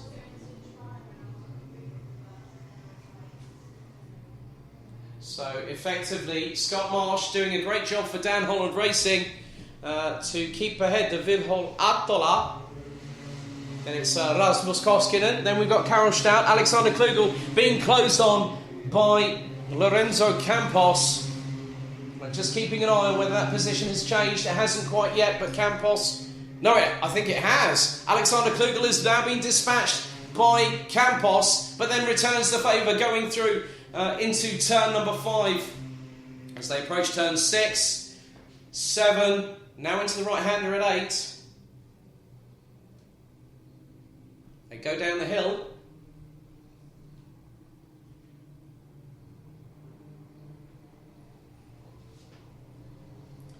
So Scott Marsh continues to lead. We've got just under 90 seconds to go, plus an additional lap. As this time Alexander Klugel and Lorenzo Campos again swapping positions. The German's not giving up, is he? As he tries to go switching his way back, and he takes the tighter line side by side between Klugel and Campos. Coming out of turn 14, heading down the back straightaway, and behind them there's another side-by-side battle. That's between Laitonen and Sinibok. So there was 4 drivers going side by side into turn 16, absolutely composed. But Campos now has a cart length and a half lead as we go into the penultimate lap of this race. The driver's running at a 1 minute 13. Scott Marsh is setting the benchmark, and he actually set it on the last lap. That's lap number 5. We're on to lap number 6 of this race, which will be the penultimate lap as he comes up the hill towards turn number 8. The battle still rages on a little bit further down the order with Campos and Klugel still battling away over what's 5th position. Sateri Laitonen ahead of Sinibok for what is now 7th place. Rudokas Babishek rounding out the top 10. Jimenez and Garcia down in 16th and 17th position. Paulson down in 19th. Still on the... as again, Alexander Klugel goes up the inside of Lorenzo Campos. And just behind is Santeri Laitonen. Laitonen really, really closing up, as is Nikita Sinibok. So Sinibok really now is in what is this battle for? And again, the positional change happens. Campos sends it from absolutely so far away. It was probably in another district code here in Andalusia. Right up the inside of Alexander Klugel. So we go into the last lap. Leaders now, Scott Marsh has just dropped Vilho Artola like it was absolutely nothing, and gets a gap of over a second going into that particular, into the final lap of this race. As they go up the hill, Marsh now making his way down off of the crest, down towards turn 9, into the right-hand sweeper. Turn 11 for the final time. Again, the battle still between... Klugel has sent it up the inside of Campos going through turn 9. That was an audacious move for 5th place as we're on the final lap. So 5th is going to be, I think, coming right down to the wire with Alexander as Santeri Laitonen now goes up the inside of Lorenzo Campos for position. That is, but as Campos returns the favour, and they interlock wheels going through turn 13. That was incredible control as Sinibok just absolutely pounced on Laitonen. As Laitonen goes up the inside. Meanwhile, Scott Marsh comes round the final corner to win the first ever Micromax race in Euro Trophy history for Dan Holland Racing. by 1.5 seconds ahead of Altola. Rasmus Koskinen, the pole sitter, takes third ahead of Karel Stout from Belgium. Alexander Klugel wins the four-way scrap over fifth place ahead of Lorenzo Campos. Santeri Laitonen takes seventh place ahead of Nikita Zinibok. Zdeněk Babisek takes ninth place ahead of Thomas Rudokas on that particular occasion. But that was absolutely brilliant driving from the Micro Max competitors. So Scott Marsh from Great Britain takes the win here in Micro Max for Dan Holland Racing. Virho Atola takes second place. Rasmus Koskinen takes third. Karel Stout, who started in fourth, takes fourth place. Alexander Klugel takes fifth ahead of Lorenzo Campos. Santeri Laitonen, Nikita Zinibok, Zdeněk Babisek from Speed World Academy, Thomas Rudokas, Nikita Zhubimov. Then we have Tony France, Borodin, Barros, Jimenez, Karinen all the way down in 16th ahead of Garcia Diaz, Leskinen and Paulson from GTS Racing Energy España, rounding out the 19 strong. But what a way for the Micromax to showcase their skills. Great battling all the way up and down the order.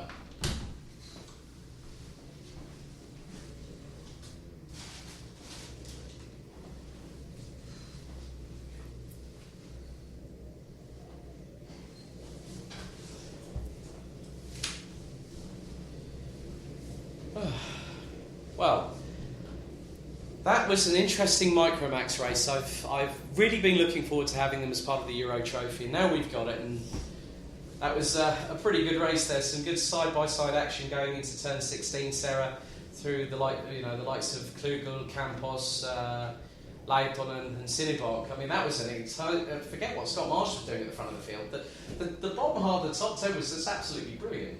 Yeah, it's always good to see the juniors, as I say, battling so close. I kind of think they have no fear, so it's all or nothing with them in their heads, really. From what I saw, it was a good race, some really good battles out there, so it should be an interesting weekend, I think, to watch them. Exactly, they're one of the two new categories for 2020. We have Minimax joining us for the Euro Trophy opening round at Karting Genk, which is in around 6 weeks' time on the Easter Bank Holiday weekend on April 10th to 12th.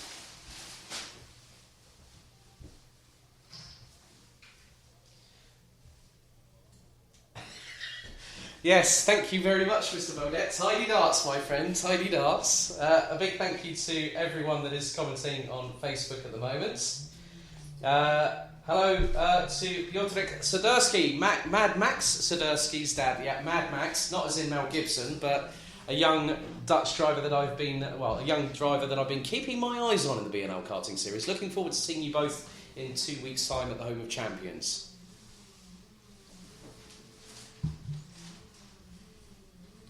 So a lot of people getting involved on social media. So you can watch us live on Facebook. You can watch us live on YouTube. Also on Rotax Radio, the official audio-only dedicated stream provided by Downforce Radio throughout the 2020 season. Over 9 race meetings, 9 race weekends, 5 different countries, all across continental Europe, including Great Britain. For the Euro Trophy and also with the B&L Karting Series.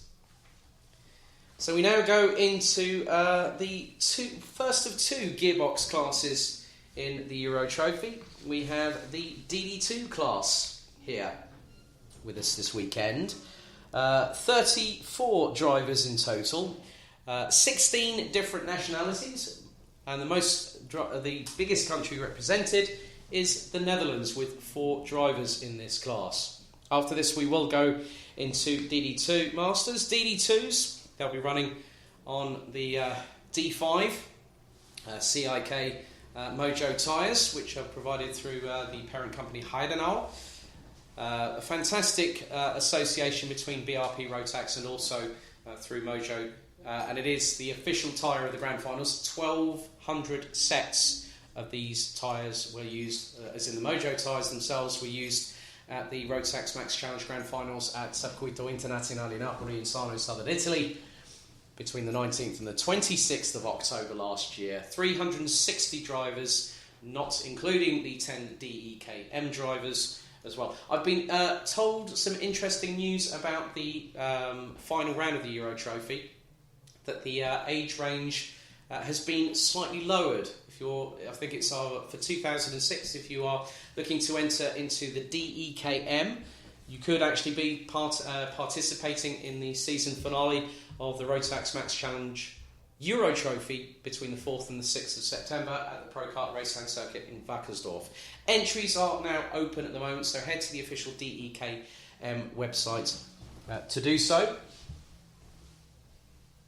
And just keeping an eye on my email, we are having quite a few entries come through the doors for the first of 4 race weekends for the Euro Trophy itself.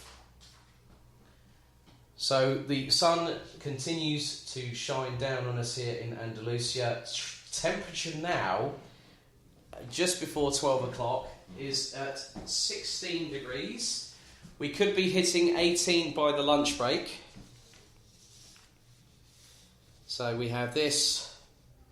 So we have DD2 up this time around. Then we have the DD2 Masters.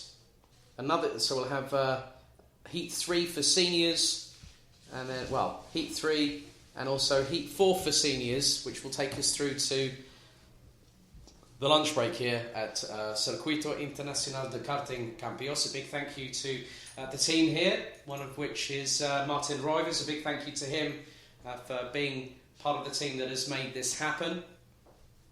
The Rotax Max Challenge Winter Cup is hosted and promoted by Camp Company GmbH and MW Race Consulting.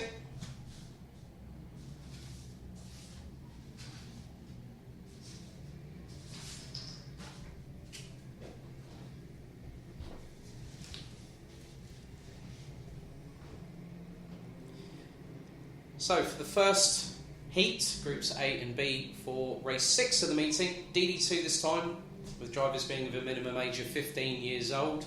Zander Triblack will be on the front row on pole position, with Silas Ritter from Denmark alongside. We have Sebastian Janczewski from Poland and Francis Nicola Pico on row number 2. Nikolai Steen from Norway and Finland's very own Ville Villainen round out the top 3 rows ahead of Jusso Pantala from Finland and the Rotax Max Euro Trophy Open champion from last year, Niklas Grenz from Germany, with 42 competition. Then we have Jose Barros from Portugal and Daniel Mahacek from Austria rounding out the top 10. And it's Chris Zidas and Friedrich Jahich from Latvia and Austria respectively. Andreas Zinkevicius and Adrian Brunerosa from Spain. Imke Aas from the Netherlands. Stig Richolt from Poland. Subekis from Latvia. Paulsen from Denmark. Schippers from the Netherlands. Sani Bekian also from the Netherlands. Then we have Kidon Lut from Estonia. Jesse Spans from the Netherlands. And then Skajste Petroskaite. I hope I've got that name right. 200 different drivers. Some surnames a bit more difficult to pronounce than others, but for those that are here, if you can hear me, if I'm saying the surname wrong, please come up and correct me. I don't mind, because it's difficult enough trying to remember the different types of information and nationalities and stuff like that, but any sort of pronunciation tips that people can give me on particular surnames, I greatly appreciate. So the top 10 will be Schiblak, Ritter, Janczewski, Pico, Steen, Villainen, Pantila, Grenz, Barros and Mahacek. So it'll be down to Zander Schiblak and Silas Ritter, so Buvin Power and RS Competition represented on the front row of the grid. This time 10 minutes plus an additional lap, as once again we have the start lights on the gantry. They are red, ready to be de-ignited in a moment's notice. So there's about 4 stragglers at the back. They need to get into position very quickly, as Schiblak helps to slow them down the right way as they go lights out for 10 minutes plus an additional lap. And at the moment, Zander Schiblak, as always, once he gets out front, or if he's out front, he will start moving away. Nice little dice there for 4th, 5th and 6th. heading into turn 5 at the very first time. As it's getting a bit heated and aggressive in the lower part of the top 15, heading through what was turn 6, as the lead is now. It's a comfortable lead that Zandvoort Schublak's got over Silas Ritter from RS Competition, who's got Janczewski trying to close up, and the Polish driver is doing so through the exit of turn 13. Takes a tighter line through the exit of 13 and 14 to try and give him a bit of momentum going into turn 16. Nice move up the inside. That could be Villalainen up the inside. That's Pantala possibly up the inside of Pico, maybe, as it's everyone's swarming all over each other, and that's at the bottom part of the top 10. That's actually top 15. So there's two Birmark drivers, one of which is the 413 of Imke Arts. Zinkevicius, I think, is also in that mix as well. And the battle for second now, Janczewski really hustling. Silas Ritter for second place, but is bringing along Nicolas Picot from France, who's 1.2 seconds of current leader Zandvoort Schublak, who has broken away and did have a gap of over 6.5 tenths of a second last time around. As there was a bit of a hard break there from Niklas Grens, and went into the back of, looks to be Villalainen, who's actually switched to RS Competition, I believe. That's a great move from Villalainen. Goes up the inside of his countryman Juuso Pantala through turn 13 and makes the move stick by turn 14. And then Villalainen takes a look over the right shoulder to see where is he, and he's gone up the inside again, and that is of Nikolai Steen. So Villalainen has come alive quite significantly in this race, up into 5th. Now, having started in 6th place, he dropped out of the top 6. So the gearbox category never ceases to disappoint here in DD2. But Schublak is just keeping himself out of trouble, out of harm's way at the front of the field. As he's come down the hill, he's already made it through to turn 11, when the rest of the top 15 have only just made it through turn number 9. So at the moment it's Schublak leading, Ritter in second, Nicolas Picot in 3rd place, it looks like. Nicolas Picot in 3rd place. Janczewski, Villalainen, Steen, Pantala, Zyders, Niklas Grens in 9th, there Barros from Portugal, Jarek, Mahacek, Paulsen, Zinkevicius, Imke Arts, and Zubekis rounds out the top 16. There's a little bit of a sniff there from, I think that was for Janczewski. And that looks to be, I think that Pico might have made the move past Silas Ritter for second place, just after just before the lap concluded there. 6 minutes and 27, plus an additional lap here to go in this first of the qualifying heats for DD2. And it's all getting it's getting into some kind of rhythm here. As that's the move up the inside for 3rd place. As Sebastian Janczewski from Poland goes up the inside of Silas Ritter from RS Competition. Plenty of time still in this race to work out their strategies, but there's a great battle being led by Niklas Grens from Germany. That is 8th to 11th position. In the back part of that train is Daniel Mahacek. And then we've got Barros in there as well. Zyders and there's been a few changes here. Grens has got up into 7th. Then Zyders, Pantala now in 9th place. Barros in 10th. Mahacek, Jerich, Paulsen, Zinkevicius, Arts, Zubekis. And the two drivers that have moved up the order is Niklas Grens up into 7th place with 42 competition. But the gap now that Zandvoort Schublak has got of Nicolas Picot from France is nearly to the tune of over 2 seconds, probably by the time this lap has been completed. So Picot running with Dams Racing, and Bouvin Power is the choice of Zandvoort Schublak. So Schublak on his way down towards the back part of the circuit, turns 15 and 16. They're running at around about a mid 62.4, as we've had a spinner and that is Lutz in the 434 that has just had a spin off of turn 12. As we go on to another lap, the gap now is nearly 2.2 seconds for Sander Triblack and Nicolas Pico.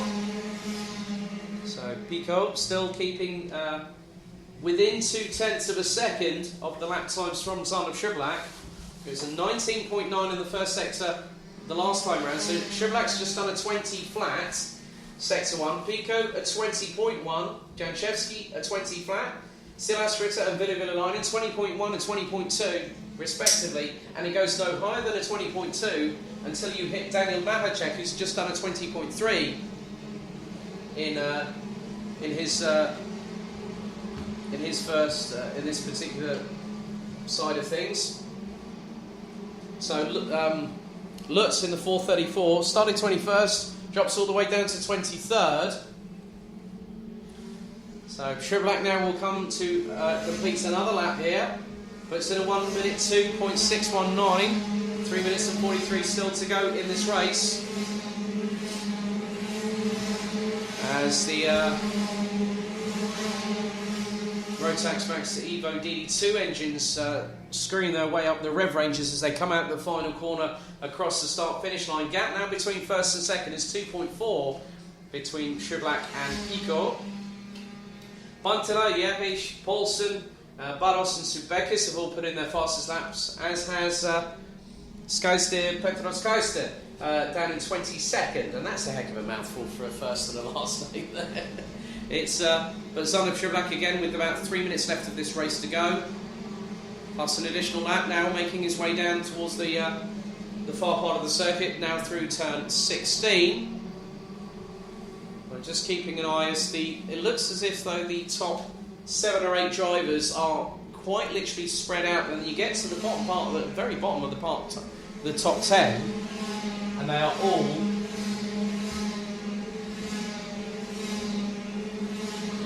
doing very well indeed. Everyone is still running on the circuit so far. No positional changes in a minute, but I'm just keeping an eye on the differentials between drivers. I mean, Friedrich Jährich and Paulsen in the 489, they're all very, very close. Last time around it was just under 2/10.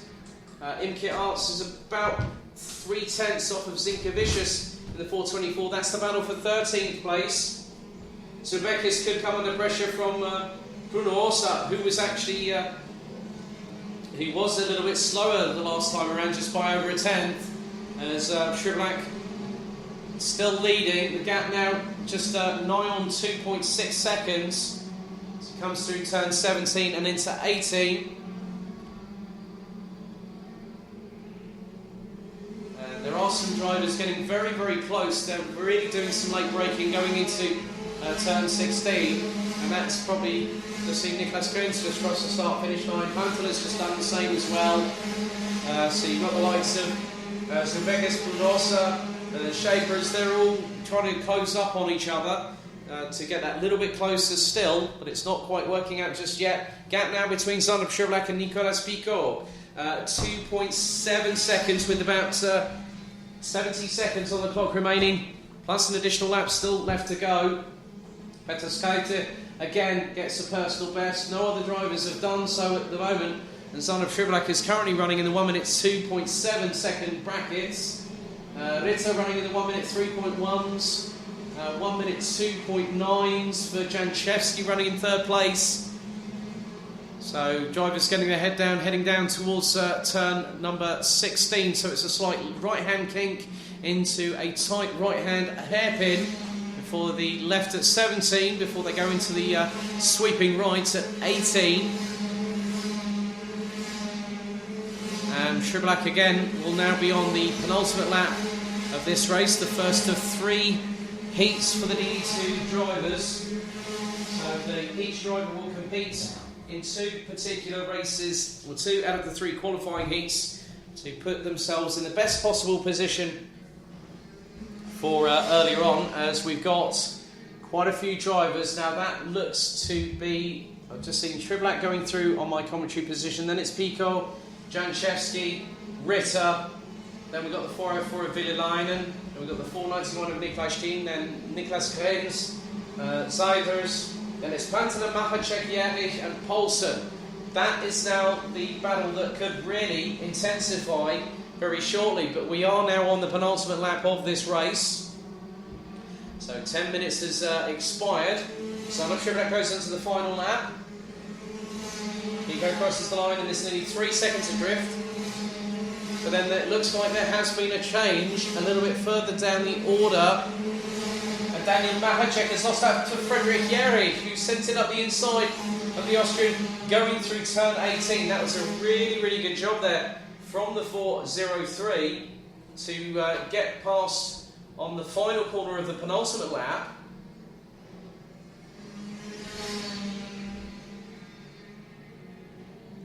And there's still some more battling a little bit underneath, or a little bit further back. There's some great battling. There's a great move going through into turn number 9 there. And one of the carts that went backwards, I think might have been probably the 413.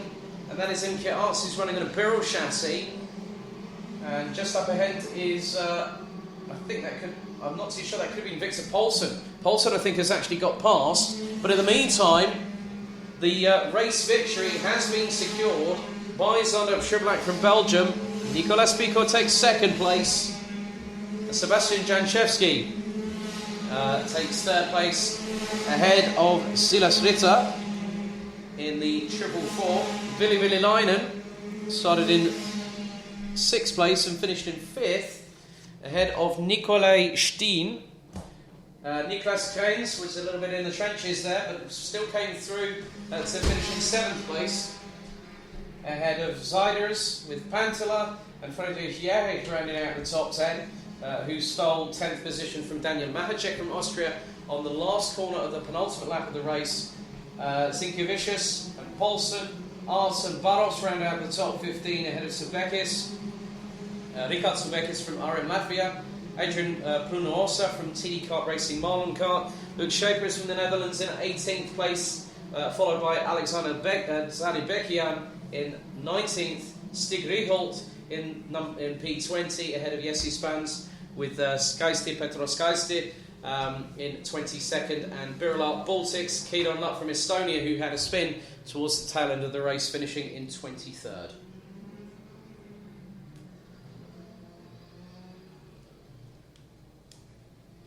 Was it good?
So we are getting closer and closer to the lunch break here at Circuito Karting Campillos in the Andalusian countryside of southern Spain.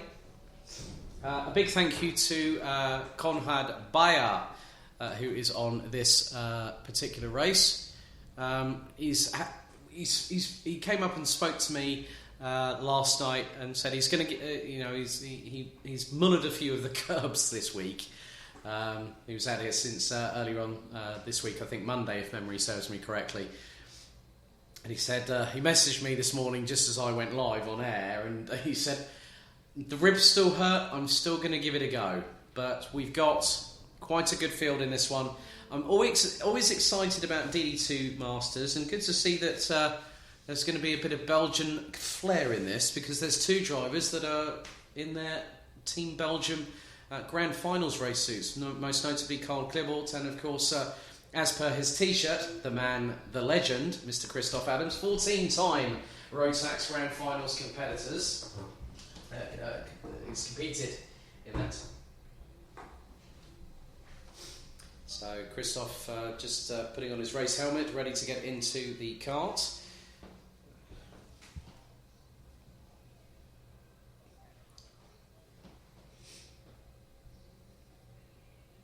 Good to see number 561 of Slavomir Moransky back in action after an injury at the Grand Finals last year. He is our inaugural champion of DD2 Masters and actually came from behind to actually win the championship at Wackersdorp back in late September of 2018. And I still remember back then the big jump he did. And I heard this massive yes on the podium, and good to see he's back fighting fit from having had that injury, to be back in a class that we always like seeing him back in. Quite a few good pedallers in this particular crowd as well, as we are literally about 40 seconds away to get race 7 of the meeting out of 34. Which will be Heat 1 of DD2 Masters. Slightly different because of the amount of drivers that we've got in this field. There will only be 2 heats. So we will just see how things go.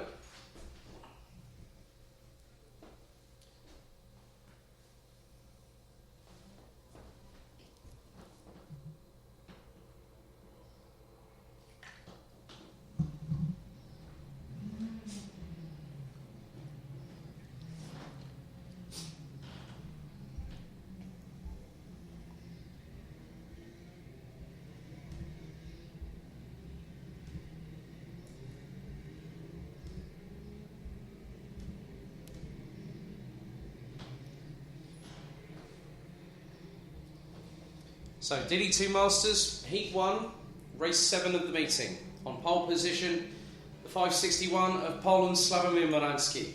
Alongside will be the 544 of France's Rudy Champion. Then it is a man simply known as De Bakker, Karl Klebold, formerly known as the fastest baker in Flanders. 510 from Belgium will have France's Bruno dos Santos alongside. Mario Winkler from Germany in the 566 will have Franck Laverne from France in the 536 alongside. Andreas Schindler and Ido Adresani make it an all-German row 4. Christoph Adams in the 555 in 9th will have Klaus Pane alongside in 10th place. Then we'll also have Jan Karlsson, Tanju Yildiz in the 507 and 572. Konrad Bayer and Friedrich Bakert from Germany and the Netherlands respectively will start on row number 7. And we'll have Rodrigo Pinelos and also Maxim Shaposhnikov from Russia. 10 minutes plus an additional lap set on the counter here at Circuito Internacional de Karting, Campillos. Fantastic circuit, really lovely Andalusian countryside as far as the eye can see. And some great roads around here, very sweeping corners. I think Sarah Moore will agree with me. We saw a sign with an S-Bend last night coming back from having had dinner with the rest of the crew, and it had 2 flashing amber lights on it, and we've now named it the wannabe S-Bend, because what we consider an S-Bend in the UK is very tight and twisty. This was like an open field, so an S-Bend in Spain is not what it actually looks like. When you come to it, it's a different proposition from what the sign actually tells you. So the red lights ignited on the starting gantry for the first bit of action for DD2 Masters at the 2020 Rotax Max Challenge Winter Cup here at Circuito Internacional de Karting, Campillos, with Moransky on pole on the left-hand side of the screens, Champion on the right. We go lights out for 10 minutes as we get an initial good start from both Moransky and Karl Klebold. as they go up the hill, bouncing off the curbs as they go up towards turn 5 for the first time. And Karl Klebot really hounding Rudy Champion for second position. So Karl Klebot, who finished P35th, ahead of Christoph Adams. They both made it into the final stages of the Grand Finals in Sarno, but unfortunately a first lap incident took them out. But Karl had a 100% winning race streak in the first 2 meetings of the B&L Karting Series, as Christoph Adams really doing a good job as well. He's now up into 7th position. He's now ahead of the 536 of Frank Lavergne, it looks like, who's running on a Sodi kart chassis. But Moransky leads, Rudy Champion in 2nd place, Karl Klebot in 3rd. And at the moment it is the 503 of Bruno Dos Santos from France, who rounds out the top 4 positions. Mario Winkler, then we've got Andreas Schindler, Christoph Adams, Frank Lavergne, Ido Andrisani, Klaus Pane rounding out the top 10. So still plenty of action to be had with 8 minutes and 36 on the clock, plus an additional lap. Karl Klebot dropping off a little bit behind Rudy Champion by about 0.4 of a second on the last lap around. Fastest lap of the race, no surprise here, is the person that's got a clear track ahead in his general 2020 vision. That is Slavomir Moransky. Very different race helmet from what I've seen from him in previous times, but it definitely is very Tron Legacy-esque, if I must admit. So the karting equivalent of Clue there, maybe. But Moransky doing a great job. Rudy Champion running about 0.3 of a second adrift in terms of lap times. And it's gone up to 0.6 of a second between first and second. But there's a little bit of action, I think, between Winkler and Schindler, possibly for what is... And then Christoph Adams is about to join that battle, along with Frank Lavergne and Ido Andrisani, not that far behind.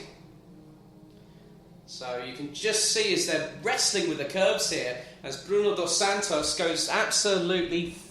Well, he goes for it up the in through turn 6 and turn 5. The curbs are very aggressive here at Karting Campillos, and if you hit the curbs too hard, and obviously with the way that they sit in these seats, it can affect the ribs depending on the angle and the severity of the impact itself, as Conrad Bayer found out earlier on this week, as I alluded to earlier on.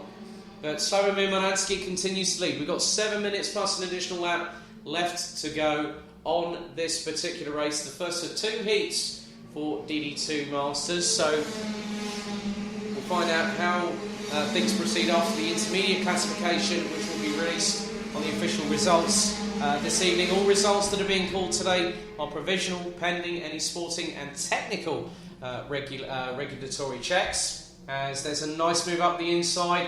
That is for 4th place, and I think that might be Schindler. I think Schindler's taken P5 at the minute. So Moransky leading from Champion, Klebot. That is Andreas Schindler. Schindler, I think, has got past Bruno Dos Santos, or has he? That is Andreas Schindler. And then you've got Bruno Dos Santos just behind. Then it's the 566 of Winkler, followed by Christoph Adams. And it's Frank Lavergne, Adrisani in 9th place, Klaus Barnett. Then we've also got Jan Karlsson in the 507, being followed by Daniel Yildiz from Germany in the 572. Whenever I see that guy, he's one of the nicest guys you could ever meet. Always has a positive attitude, no matter what kind of mood he might be in. And always a very, very genuine character too. But I'm just keeping an eye on what's been happening because Schindler now is dropping Bruno Dos Santos a little bit here. So Dos Santos is leading what's going to effectively be a 5-kart train. So it's Winkler, Adams, Lavergne and Adrisani, who's in the 546 as they just come through turn 11 just now. And keeping an eye... Looks like Schindler's just set the personal best. So the 3 of the top 4, as there was a little look up the inside of Klaus Barnett from Daniel Yildiz. So Yildiz is running with FM Racing. who have Maxi, I think a couple of drivers that have raced in the Euro Trophy before. Maxi Fleischmann, who was our vice champion in 2018 in DD2, and also Jan Schwitter from Switzerland. Gap now between Moransky and Champignon now moves up to just over 1 second between first and second position. Karl Klibor running in the 1 minute fours. Low 1 minute fours at the minute is the Belgian in the 5:10. Schindler running in the 1 minute 3.7s. So it's just done a personal best. Moransky's faster than anyone else in sector number 1 with a 20.2 second sector 1. Champignon 0.3 of a second off. Klibor 0.4 of a second off. Schindler's only 0.2 of a second off. It's a purple sector for Dos Santos, Laverne and Adrisani, who all do a 20.6. And Laverne is actually closing on the back bumper of Christophe Adams. So Laverne is about 2 kart lengths away from the Belgian. So they head down towards turn 15. And Laverne pounces on the 555 and gets past 4th position through turn 16. So it was a very good bit of work there from Laverne from France. And now about 0.2 of a second up the road, he's got Winkler from Germany up ahead. So effectively there's still quite a lot that could be pretty much decided in the next 3 minutes and 18 seconds, plus additional lap still to go. We do still have 2 more races after this to conclude the morning action, and then we'll have a brief lunch break before the racing gets back underway a little bit later on this afternoon. So the first race of the afternoon will be race 10, which is the 5th heat for seniors. That'll be at 1:45 p.m. local time here in southern Spain. And now Karl Klibor has got Andreas Schindler breathing down the back of his Team Belgian race overalls now. So Schindler is about 2 kart lengths adrift of the Belgian. So they go down the back straight away, heading into turn 1. Up the hill now, slight ascent towards the right-hand camber in turns 2 and 3. Up into 4, now into the left at 5. And then there goes down a slight descent into turn 6, which puts them into a dip. And then up the hill through turn 7, putting the power down, going through turn 8, down the hill towards turn number 9. And Schindler is really looking racy. The 5:15 from Germany, who won the Euro Trophy Open for DD2 Masters last year, which took him to Le Mans last year for the inaugural International Trophy, which we are giving tickets away for this weekend through the classes that are here with us. Part of the €31,000 prize fund. Andreas Schindler is really going deep into the braking into turn 16 for what is effectively the battle for 3rd place. As Frank Laverne looks to be closing on Winkler and is bringing along Adams and Adrisani. And that is the battle for 6th, 7th, 8th and 9th position. Jan Karlsson in the 5:07 still running in 10th place, as there's a move up the inside from Adrisani on Christophe Adams through turn 5. That was absolutely timed to perfection, nice and clean from the German, but Adams, the steely veteran that he is in terms of the experience out on circuit, you don't become a 14-time participant by just sheer luck in the grand finals. As the movers happen, Andreas Schindler went round the outside of Karl Klibor through turn number 12. So very, very good indeed from Andreas Schindler to get past Karl Klibor from Bluevin Power. We now go on to the penultimate lap of the race as Slavomir Moransky crosses the start-finish line, as has Rudy Champignon, who's now 2.1 seconds adrift. But Schindler now has to defend. Karl Klibor pounces on the German up the inside, doesn't get through on turn 1. Schindler had the measure and had the run through turns 1, 2 and 3. And Karl Klibor was just that little bit further back than he probably would have wanted at that particular time. So Karl Klibor still has a possible opportunity if he's lucky, but with it being the final lap of this race, He is a good 6 to 8 kart lengths behind Andreas Schindler on this particular occasion. So he's got to really try and close up the gap at the end of this one. And the gap now between Andreas Schindler and Rudy Champion is now 3 seconds. As Moransky comes through into turn 18. Last lap board is shown.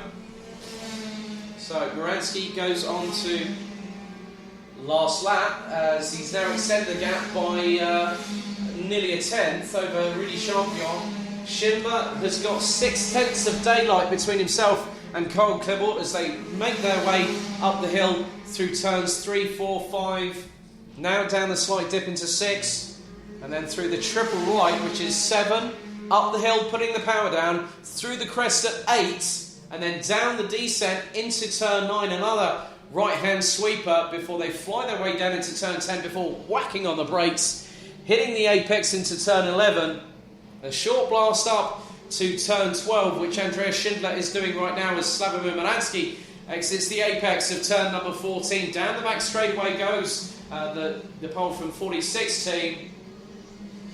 Through into turn 16 he comes, and now out of the final corner will come 46 team's Poland hotshot. That is Slavomir Moransky to open the scoring books for DD2 Masters at the Euro Trophy Winter Cup. Rudy Champion in second, 2.5 seconds adrift, ahead of Andreas Schindler, who got the better of Karl Klebert from Belgium in the battle for third place. Bruno dos Santos takes fifth ahead of Marco Winkler in the 5.666. Ido Adrisani and Jan Carlsen would finish ahead of Christoph Adams in 7th and 8th respectively, with the Belgian finishing in 9th place. Klaus Parnet in 10th for Germany. Frederick Baker would then finish the race down in 11th ahead of Shaposhnikov from Russia, with Benilos from Germany in 13th place, with Laverne and Yildiz ending up a lap down at the end of the race. Probably might have been in retirement, but then with 3 laps left to go, Konrad Bayer might have just decided to see a bit of sense and decided to rest for later on this afternoon. But Slavomir Moransky opens his scoring books with a convincing win here in Andalusia at Circuito Internacional de Karting Campillos for DD2 Masters.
So we have race 8 of the meeting. Senior Rotax now in action. Heat number 3, groups A and E. Yes, A and E. We have not A and E is an accident emergency. Don't worry.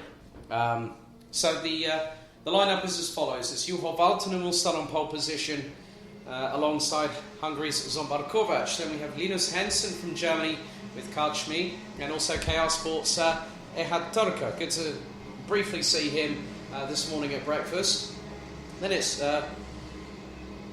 we have the Hunter brothers, Reese and Kai, with Reese in 5th place, Kai in 6th. That's an all-British row 3. Sean Butcher and Luca Leistra from the UK and from Belgium. That's row number 4. Felix Jansson and Mark Kamahata from Sweden and France, respectively, ran at the top 10. And that's ahead of Dave Blom and Tom Adams, who I've seen in action as a junior Rotax driver, but moves to seniors, and I know that his dad, Chris, is a little bit nervous ahead of his first race in Europe as a senior driver. Mantelis and Rasmus Friedel ran at the top 7 rows. Kian Sang and Max Stemmerink in 15th and 16th, ahead of Fabien Bock, and also Kylian Guérin from France. Mario Sidler and also Flint Schuring ran at the top 20, with Ryabov from Russia, Kublik from Germany, Schiner from Great Britain, Sinero Salas, who had problems in practice warm-up this morning, Rodrigo Lessa, Denis Oliveira and Joa Oksanen rounding out the 27 strong in this group. 10 minutes plus an additional lap of racing action, the penultimate race of the morning here at Circuito Internacional de Karting Campillos. Red lights now ignited on the starting gantry. The timer has been set to count down from 10 minutes, and then we'll have an additional racing lap of action here at this fantastic circuit. Really great technical challenge, but also gives plenty of slipstream and overtaking opportunities. And we've seen some outside overtakes this weekend. I'm expecting quite a few more. So they come round turn 18. Valtonen on pole. Kovac alongside. We go into the tram lines for senior Rotax racing action, and we go lights out. Kovac gets dropped a little bit as the start phase gets underway, as they hurdle their way into turn 1 for the first time. It's 3 abreast. Everyone's made it cleanly through so far as they go up the hill, all the way up to turn 5, down the dip towards turn 6, right-hander, now into 7. Up the hill, up into 8. And there's 2, 3 abreast going into turn 8. That was close. That was towards the bottom part of the top 15. Probably even the top 20 as they come down the hill towards the infield part of the circuit. And at the moment, Valtonen now getting to stretch the legs away. But there's a move up the inside. And that is Reese Hunter up to second now. Up the inside of the 311 of Linus Hansen. And Henson being attacked by on all fronts. Looks like there is a KR Sport driver behind, and that's Sean Butcher, who's slingshotted his way up. Hunter goes wide going into turn 16. Henson tries to respond up the inside, but loses out through turn 18. Henson down into P4, could be even P6 by the end of the straightaway if he's not careful.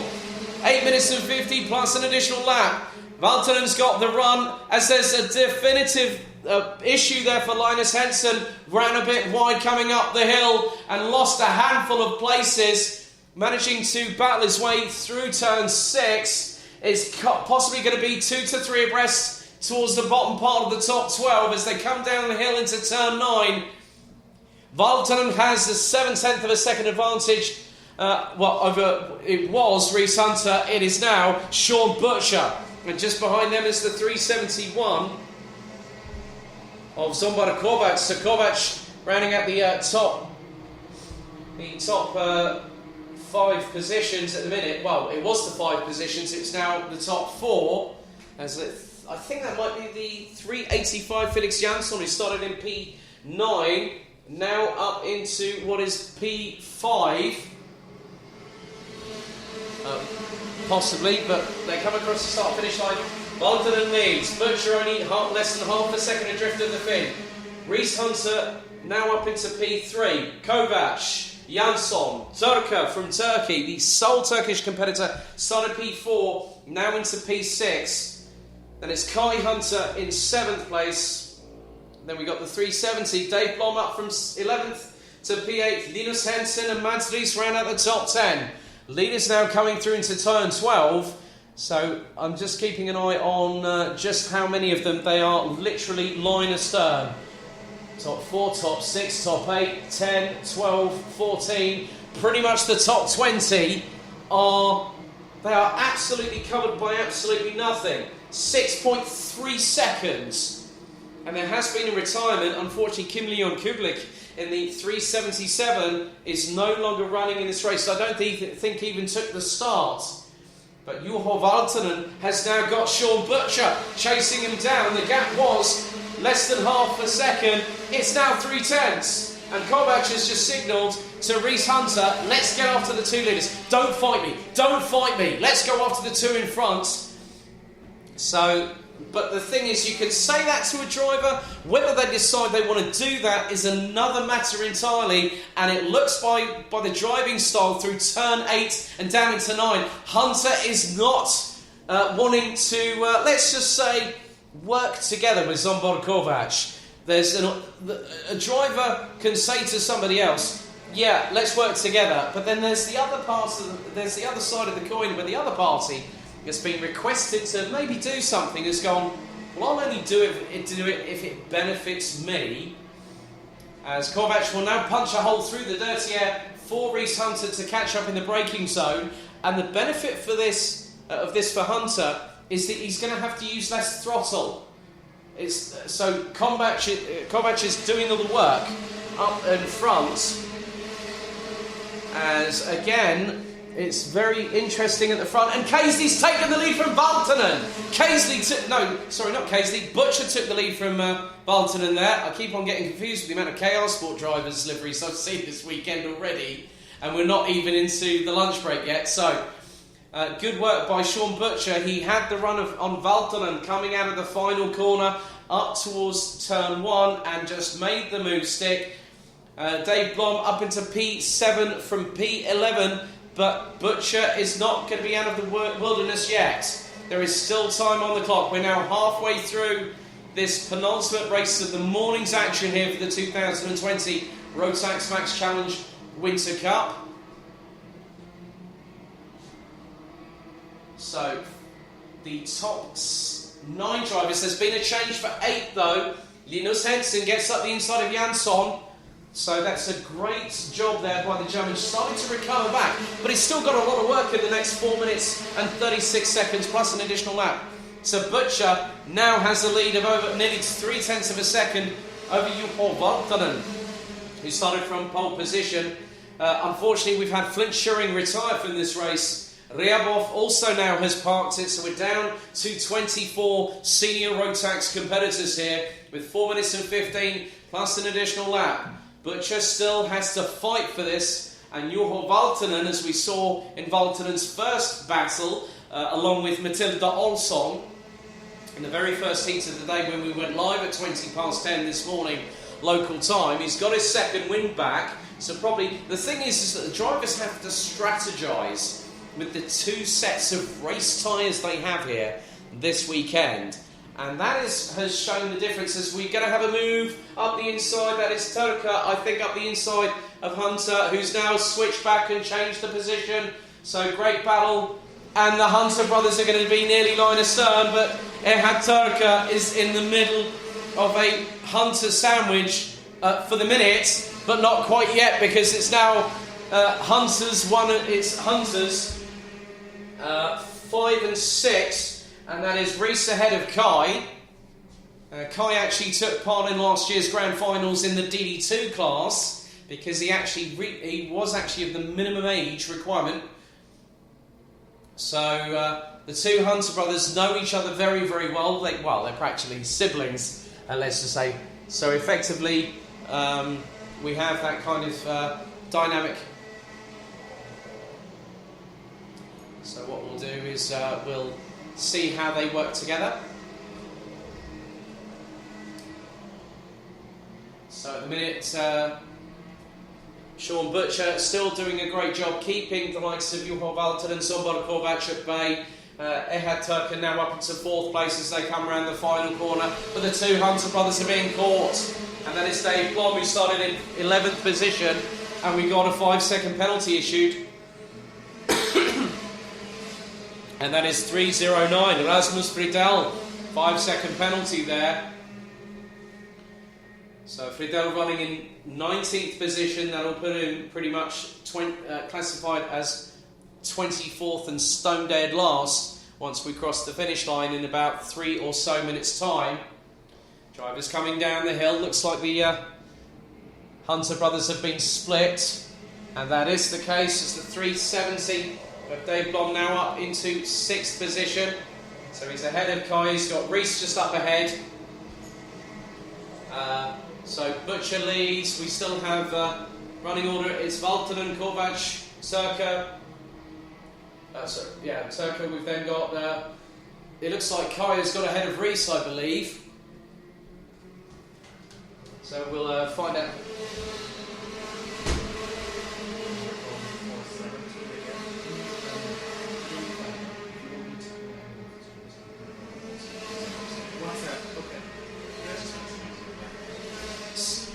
DD2 driver 417, please report to the stewards immediately. This is your third call.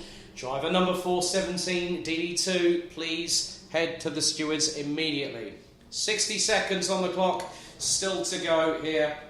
And Sean Butcher has put a defensive driving display on front and centre ahead of Juho Valtonen. So we have at the moment that Reese Hunter is actually just behind Dave Blom, who's now gone from 11th to 6th place throughout the course of this encounter. Mads Lies is now behind Luca Leistra from Belgium. So Leistra, who started down in 8th place, now rounds out the top 10 positions. So we go on to the penultimate lap of this race.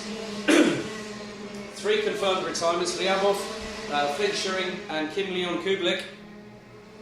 So 24 still running. Leaders now separated by 0.4 of a second.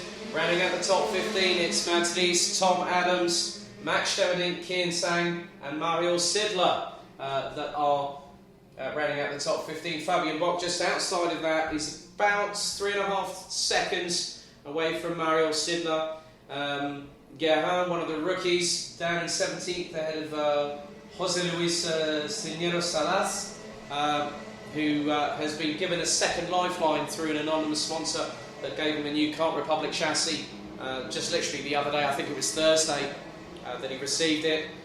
So the leaders now come down into turn number 16 for the penultimate time. Sean Butcher doing a great job, still leading the way. The gap between him and Juho Valtonen was about 0.4 of a second. We go on to last lap this time around. Top right now. There's been a bit of a development here, and it is one of the Hunters that has dropped down the order significantly, and that is the 395 of Kai Hunter, who's just come across the start-finish line, and that lap was a 1 minute 3.8, but he's just dropped all the way down to 24th position, so I'm not too sure if there was an issue. Well, his best lap was a 1 minute 3.8, he's just done a 1 minute 24, so drama has befell the Brits on the penultimate lap of this race, as the majority of the top 12 or so drivers have now made their way through turn 12 for the final time as the leaders go through turn 15 into 16. And this time around, taking the win in Senior Rotax will be the 349 of KR Sports, Sean Butcher, one of the many rookies here. 0.3 of a second for Juho Valtonen from Finland, who still is sitting very well indeed after the first 2 races of the qualifying heat stages. Zombar Kovac takes P3, Ehad Turka takes P4. Dave Blom finishes in 5th place at the end of it all. I'm not too sure whether there might have been a slight incident or something. Really didn't see anything which put the number 395 of Kai Hunter down to stone dead last at the end of it, of those that actually finished. Reese Hunter finished in 6th place, Linus Hansen in 7th, ahead of Felix Jansson. Luca Leistra and Mads Rees from RS Competition ran out the top 10. Coles Racing's Tom Adams finishes in 11th, the 347 from Great Britain, ahead of Max Stemmerdink from the Netherlands. Kian Sang in the 381 ahead of Mario Sidler and Fabian Bock rounding out the top 15. And as Guerin, Jose Luis Cineros. Spencer Schenner finishing in 18th ahead of Friedel, who had his post-race penalty applied, 5 seconds. Mark Kamahata, Joa Aksanen, I'm going to try and get that right at some point this weekend, I think. Denis Oliveira, Lessa and Reese and Kai Hunter being the last of the 24 classified finishers, ahead of Ryabov, Schuring, and that's Flint Schuring in the 316, and Kim Leon Kublik, who unfortunately did not finish the race.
So we come to our last race before the lunch break here at Circuito Karting Campillos.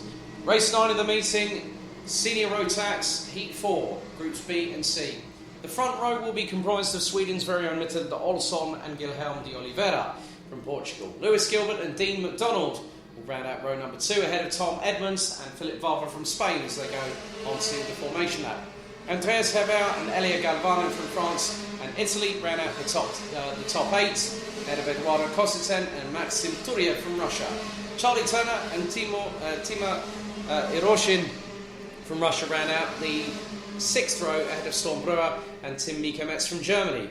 James Johnson, also part of the new Circuito test crew here this weekend, will be alongside Robin Knutsson from Sweden. Luna Blum from the Netherlands with JJ Racing will be alongside Karol Kretz from Poland on row number 9. Maurice Schuring, 15 years old this week, will be on the inside of row number 10 with Vincent France from Germany alongside. Also, Yuri van der Eyck and Laurie Lepay will be on row 11 ahead of Hussein Salman from Egypt, Arthur Horsch from from France. We've also got Michael Petit from Belgium, Christophe Capitain from France, Norton Falke from Germany, and Miguel Arce Montoro from Spain. Final call for driver 417 from DD2. 417 DD2 driver, please head to the stewards immediately. That is driver Adrian Prunosa from Spain. Please head to the stewards immediately. Thank you. So for the final time before the lunch break, we go into racing action. So, this time around, 10 minutes plus an additional lap. Olsson and de Oliveira on the front row. We go lights out, and Olsson gets the advantage going down the straightaway with de Oliveira. I think looking towards the outside, he's down to 4th, maybe even 5th, maybe even make that 6th by turn 4 and 5, which is the case. Olsson leading. And up into 2nd is Lewis Gilbert, who's trying to swarm all over the back of Matilda Olsson. And here comes Dean McDonald. It's the strawberry 1, 2, 3. And they are squabbling between themselves. And Guilherme de Oliveira down into P6. Looks like it's Philip Vava and Tom Edmonds with Vava up ahead. Then Edmonds thinks otherwise and goes up the inside of the Spaniard through turn 12. Dean McDonald, in the meantime, has got past Lewis Gilbert for 2nd place, but Matilda Olsson has now got away to a little slight point there. So we come round through turn 17 and 18 to complete lap number 1 with Olsson, McDonald, Gilbert. Then it is Kostetang. Kostetan's made a move up the order. Then it's Vava, de Oliveira and Edmonds, all from KR Sports. Charlie Turner up to P8 now, having started down in 11th position, so good work from the Brits. Then it's Andreas Hebert and KSB Sports, Elia Galvanin. So, and Sarah's just briefly joined me in the commentary box to keep an eye on this, because there's one fast female at the front of it, but it's not going to be easy when I actually count the top 12, maybe even make that the top 15, that are separated between the exit of turn 12, or the exit of turn 14 as I say that now. It's quite quickly to say one thing and think it, but then when your brain is engaged, it's happened too quickly. So the top 9 to 11 drivers now have exited turn 16, and last time around the top 8 were separated by under 1.9 seconds. It could be even closer with even more karts in it. Top 10 separated by 2.5 seconds as they go back up the hill. And it is Strawberry Racing 1, 2, 3, KR Sport 3, 4, 5, 4, 5, 6 and 7. And it looks like that there has been a change. But Charlie Turner is really, really getting closer, as is Andreas Hebert from France. So Charlie Turner really doing a great effort for the Sodi Vitesse team based out of the UK. As de Oliveira now up into P5, no, P6, so a P5, so he's got ahead of the 355 of Tom Edmonds. So it's switching all the time between Kosseteng, who's actually the second highest rookie when it comes to those that have never competed in the Euro Trophy before. If it's their first appearance this weekend, they are classed as a rookie, irrespective of the experience they might have. But Dean McDonald has had a lot of mileage on kart circuits, internationally speaking, and McDonald is now less than 0.3 of a second off of Matilda Olsson on this particular occasion. They go up the hill. Coming up the hill, you've got Kosseteng, De Oliveira and Edmonds in close proximity. They've slightly dropped K1 Sports stablemate Philip Vava from Spain, as the leaders have now made their way through the exit of turn 9. Other changes in position. Karol Kret up behind Robin Knutsson, having got past Artur Horsch for 21st. Robin Knutsson up to P20. As there's a nice move up the inside from Tim Mikametz on James Johnson from Sodi Vitesse. So 42 competition against Sodi Vitesse out on circuit. So Tim Mikametz goes up into 12th place. But it's really concertinaing at the front of the field because McDonald is in the lead. He's in the lead. When did he take the lead of this race? I've been concentrating all the way up and down the field. And Dean McDonald, as we've got a 3-second penalty. And that is for the 351. That's Robin Knutsson. So Knutsson from Sweden now has the first 3-second penalty of this meeting. But there's more moves as Matilda Olsson has just been thrown past. Well, it's just been jumped past by Lewis Gilbert. And right behind them is Eduardo Kosseteng. So Kosseteng now has an opportunity to get past the current defending Euro Trophy champion, Matilda Olsson. It's not going to be easy, but also now sent it up the inside of Lewis Gilbert. Kosseteng looked to the inside, had enough room in terms of space, but didn't have enough momentum through that corner. So they come down as Gilbert goes back up the inside of Olsson for second position through turn 16. Olsson repays the favour. These two were battling at loggerheads last year when Lewis joined the squad. But whilst they're battling, this is going to allow Kosseteng, Edmonds, De Oliveira all to catch up, maybe even Philip Vava, as there is an absolute train from second onwards. We've got a replay here now coming onto the live stream of some of the action we've seen so far in this race. So as they're coming up the hill, just behind Matilda Olsson is Lewis Gilbert. Dean McDonald's in the lead of the race. They go up towards the top of turn 5, down into turn 6, and Gilbert just absolutely planted it, mounted the curb 2 wheels, perfectly nailed it, but made sure there was no contact between his teammates. Olsson now is down in 4th place as there's toing and throwing. It's like doing the hokey cokey without with carts rather than actually doing it with people. So we've got Lewis Gilbert now in 2nd. I think it's Kosseteng in 3rd. Olsson down in 4th place now, as Dean McDonald now leads and has a sizable gap. It was over a second. It could be getting closer and closer as everyone from 2nd. And then it's an absolute cavalcade of senior Rotax drivers.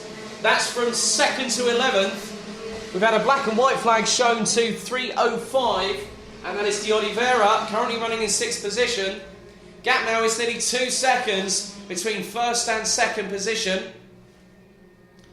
But again, there is more overtaking. Charlie Turner's making it 3 wide through turn 7! That's crazy! Charlie Turner just went up the inside of 2 other drivers into turn 7. We've had side-by-side heading through that corner, but not 3 abreast. And that's why he was the 2018 Super 1 British Rotax Senior Max champion. Great spatial awareness from Charlie Turner. That now puts him still in P8. He's been absolutely battling away like you wouldn't believe.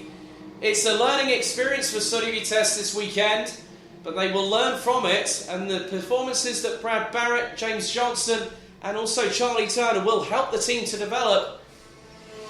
As now Dean McDonald has the lead of 3 seconds over now Matilda Olsson, who's back into 2nd position. We've got 2 minutes and 20 plus an additional lap still left to go.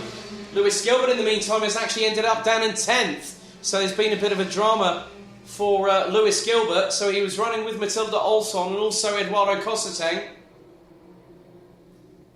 So whilst McDonald goes away into the distance, the running order of the remaining top 15, Olson second, Cosseteng de Oliveira, Edmonds, Hebel, Vava, Turiev, Turner, Gilbert, Galvanin, Timmy Kemetz, James Johnson, Timo Eroshin and Lori Repai.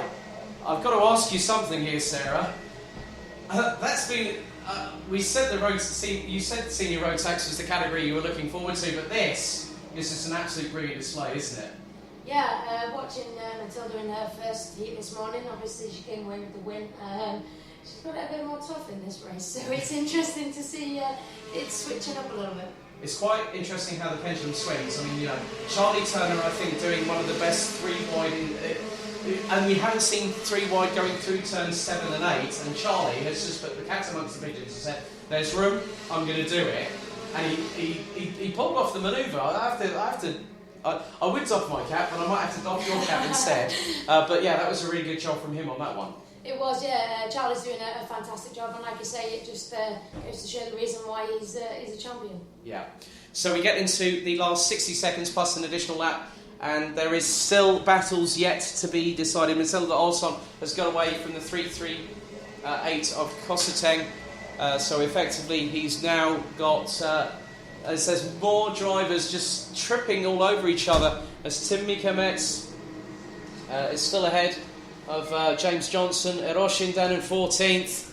We're now going to be on to what's effectively the second from penultimate lap here, as Dean McDonald crosses the line and puts it in 1 minute 4, but Matilda Olson has just put in a 1 minute 3.993, drops the gap down to 2.9 seconds, as there is more action going into turn 5. Is that? Oh no, we've had an incident! Two into each other, one has to run wide to avoid, one's out of the race, up at turn number 5 on the outside of the corner. Can't really make out who that is, but as the drivers were tripping over each other, and is that Andreas Hebel from France? The race suit and the side pods look familiar. That could be Andreas Hebel from France. Not too sure, but we'll find out very shortly. We're now on to the penultimate lap of the race, as one of the drivers that was involved was... Right, let's have a look at the replay, because we'll be able to have a better vantage point of what happened in that incident. And that was at turn 5. So let's just take a look here. So there's a bit of clattering together. 362 gets involved. And that was Turiev from Russia. And I'm just wondering, who was the other... So that might be Turiev that's actually at the top there, that's out of it. So we go on to the last lap board. It's the final lap before the lunch break, as Sarah is going to head down to the pre-grid. So final lap it is. We go down... to what is effectively turn 11 for the final time, with our leader Dean McDonald. A great run of form so far for Strawberry Racing, as it's going to be a potential 1-2 now, with Olson in second.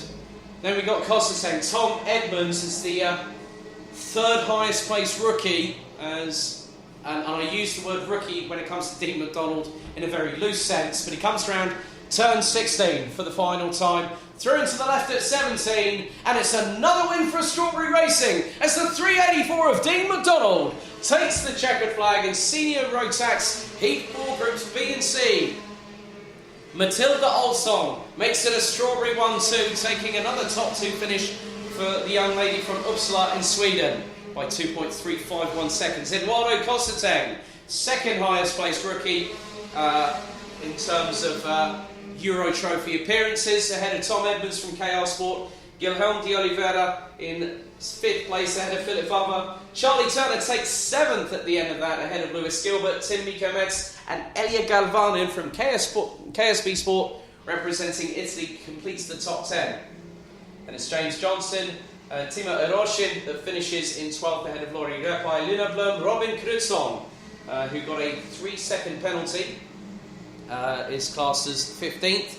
Stormbreur, Andreas Hebel. Vincent France rounds out the top 18. 19th was Karol Kret from Poland. Artur Horsch Maurice Schuring, Michael Petit, Yori van der Eyck, Hussein Salman from Egypt from Ghibli Raceway, Christophe Capitaine 25th with Norton Falke, and Miguel Arce Montoro rounding out the 27 that finished. And unfortunately, the only retirement of the race was Maxime Turiev running with Bouvin Power.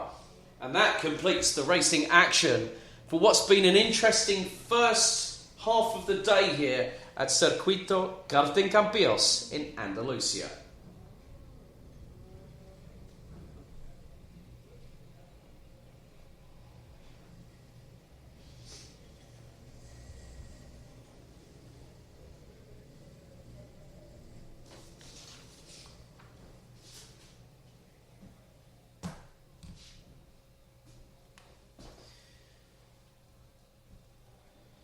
So we have Dean McDonald from Strawberry Racing being weighed as is customary. Obviously all results are provisional pending any sporting and technical checks post-race. And they're now going to put the trolley on the jack, so a well-deserved victory for Dean McDonald. There is the current reigning and defending Rotax Max Euro Trophy champion, Sweden's very own Matilda Olsson, running in the 3:23. And I remember the first time I started commentating on her back in 2018, and she had a knee injury, a significant one.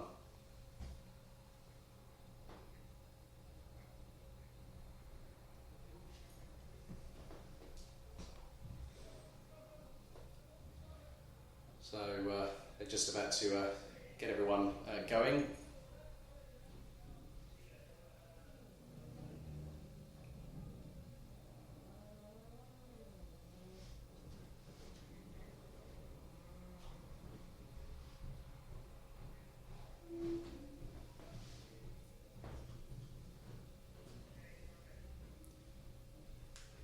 Victor, are we doing a interview with Matilda, Sarah?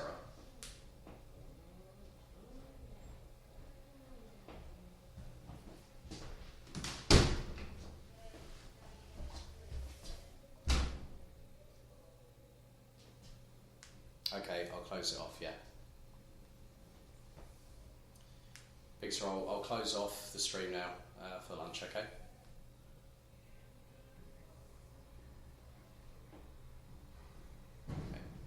Well, ladies and gentlemen, that concludes the morning action for Saturday here at Circuito Internacional de Karting Campillos for the 2020 Rotax Max Challenge Winter Cup. Join us just before 1:45 this afternoon local time. That's 13:45 for continuing coverage of seeing who will be our winners here in 2020 that kickstarts the 2020 Rotax Max Euro Trophy season. Join myself, Alex Goldschmidt, and Sarah Moore a little bit later on as we give you all the lowdown of what's been happening here in Andalusia.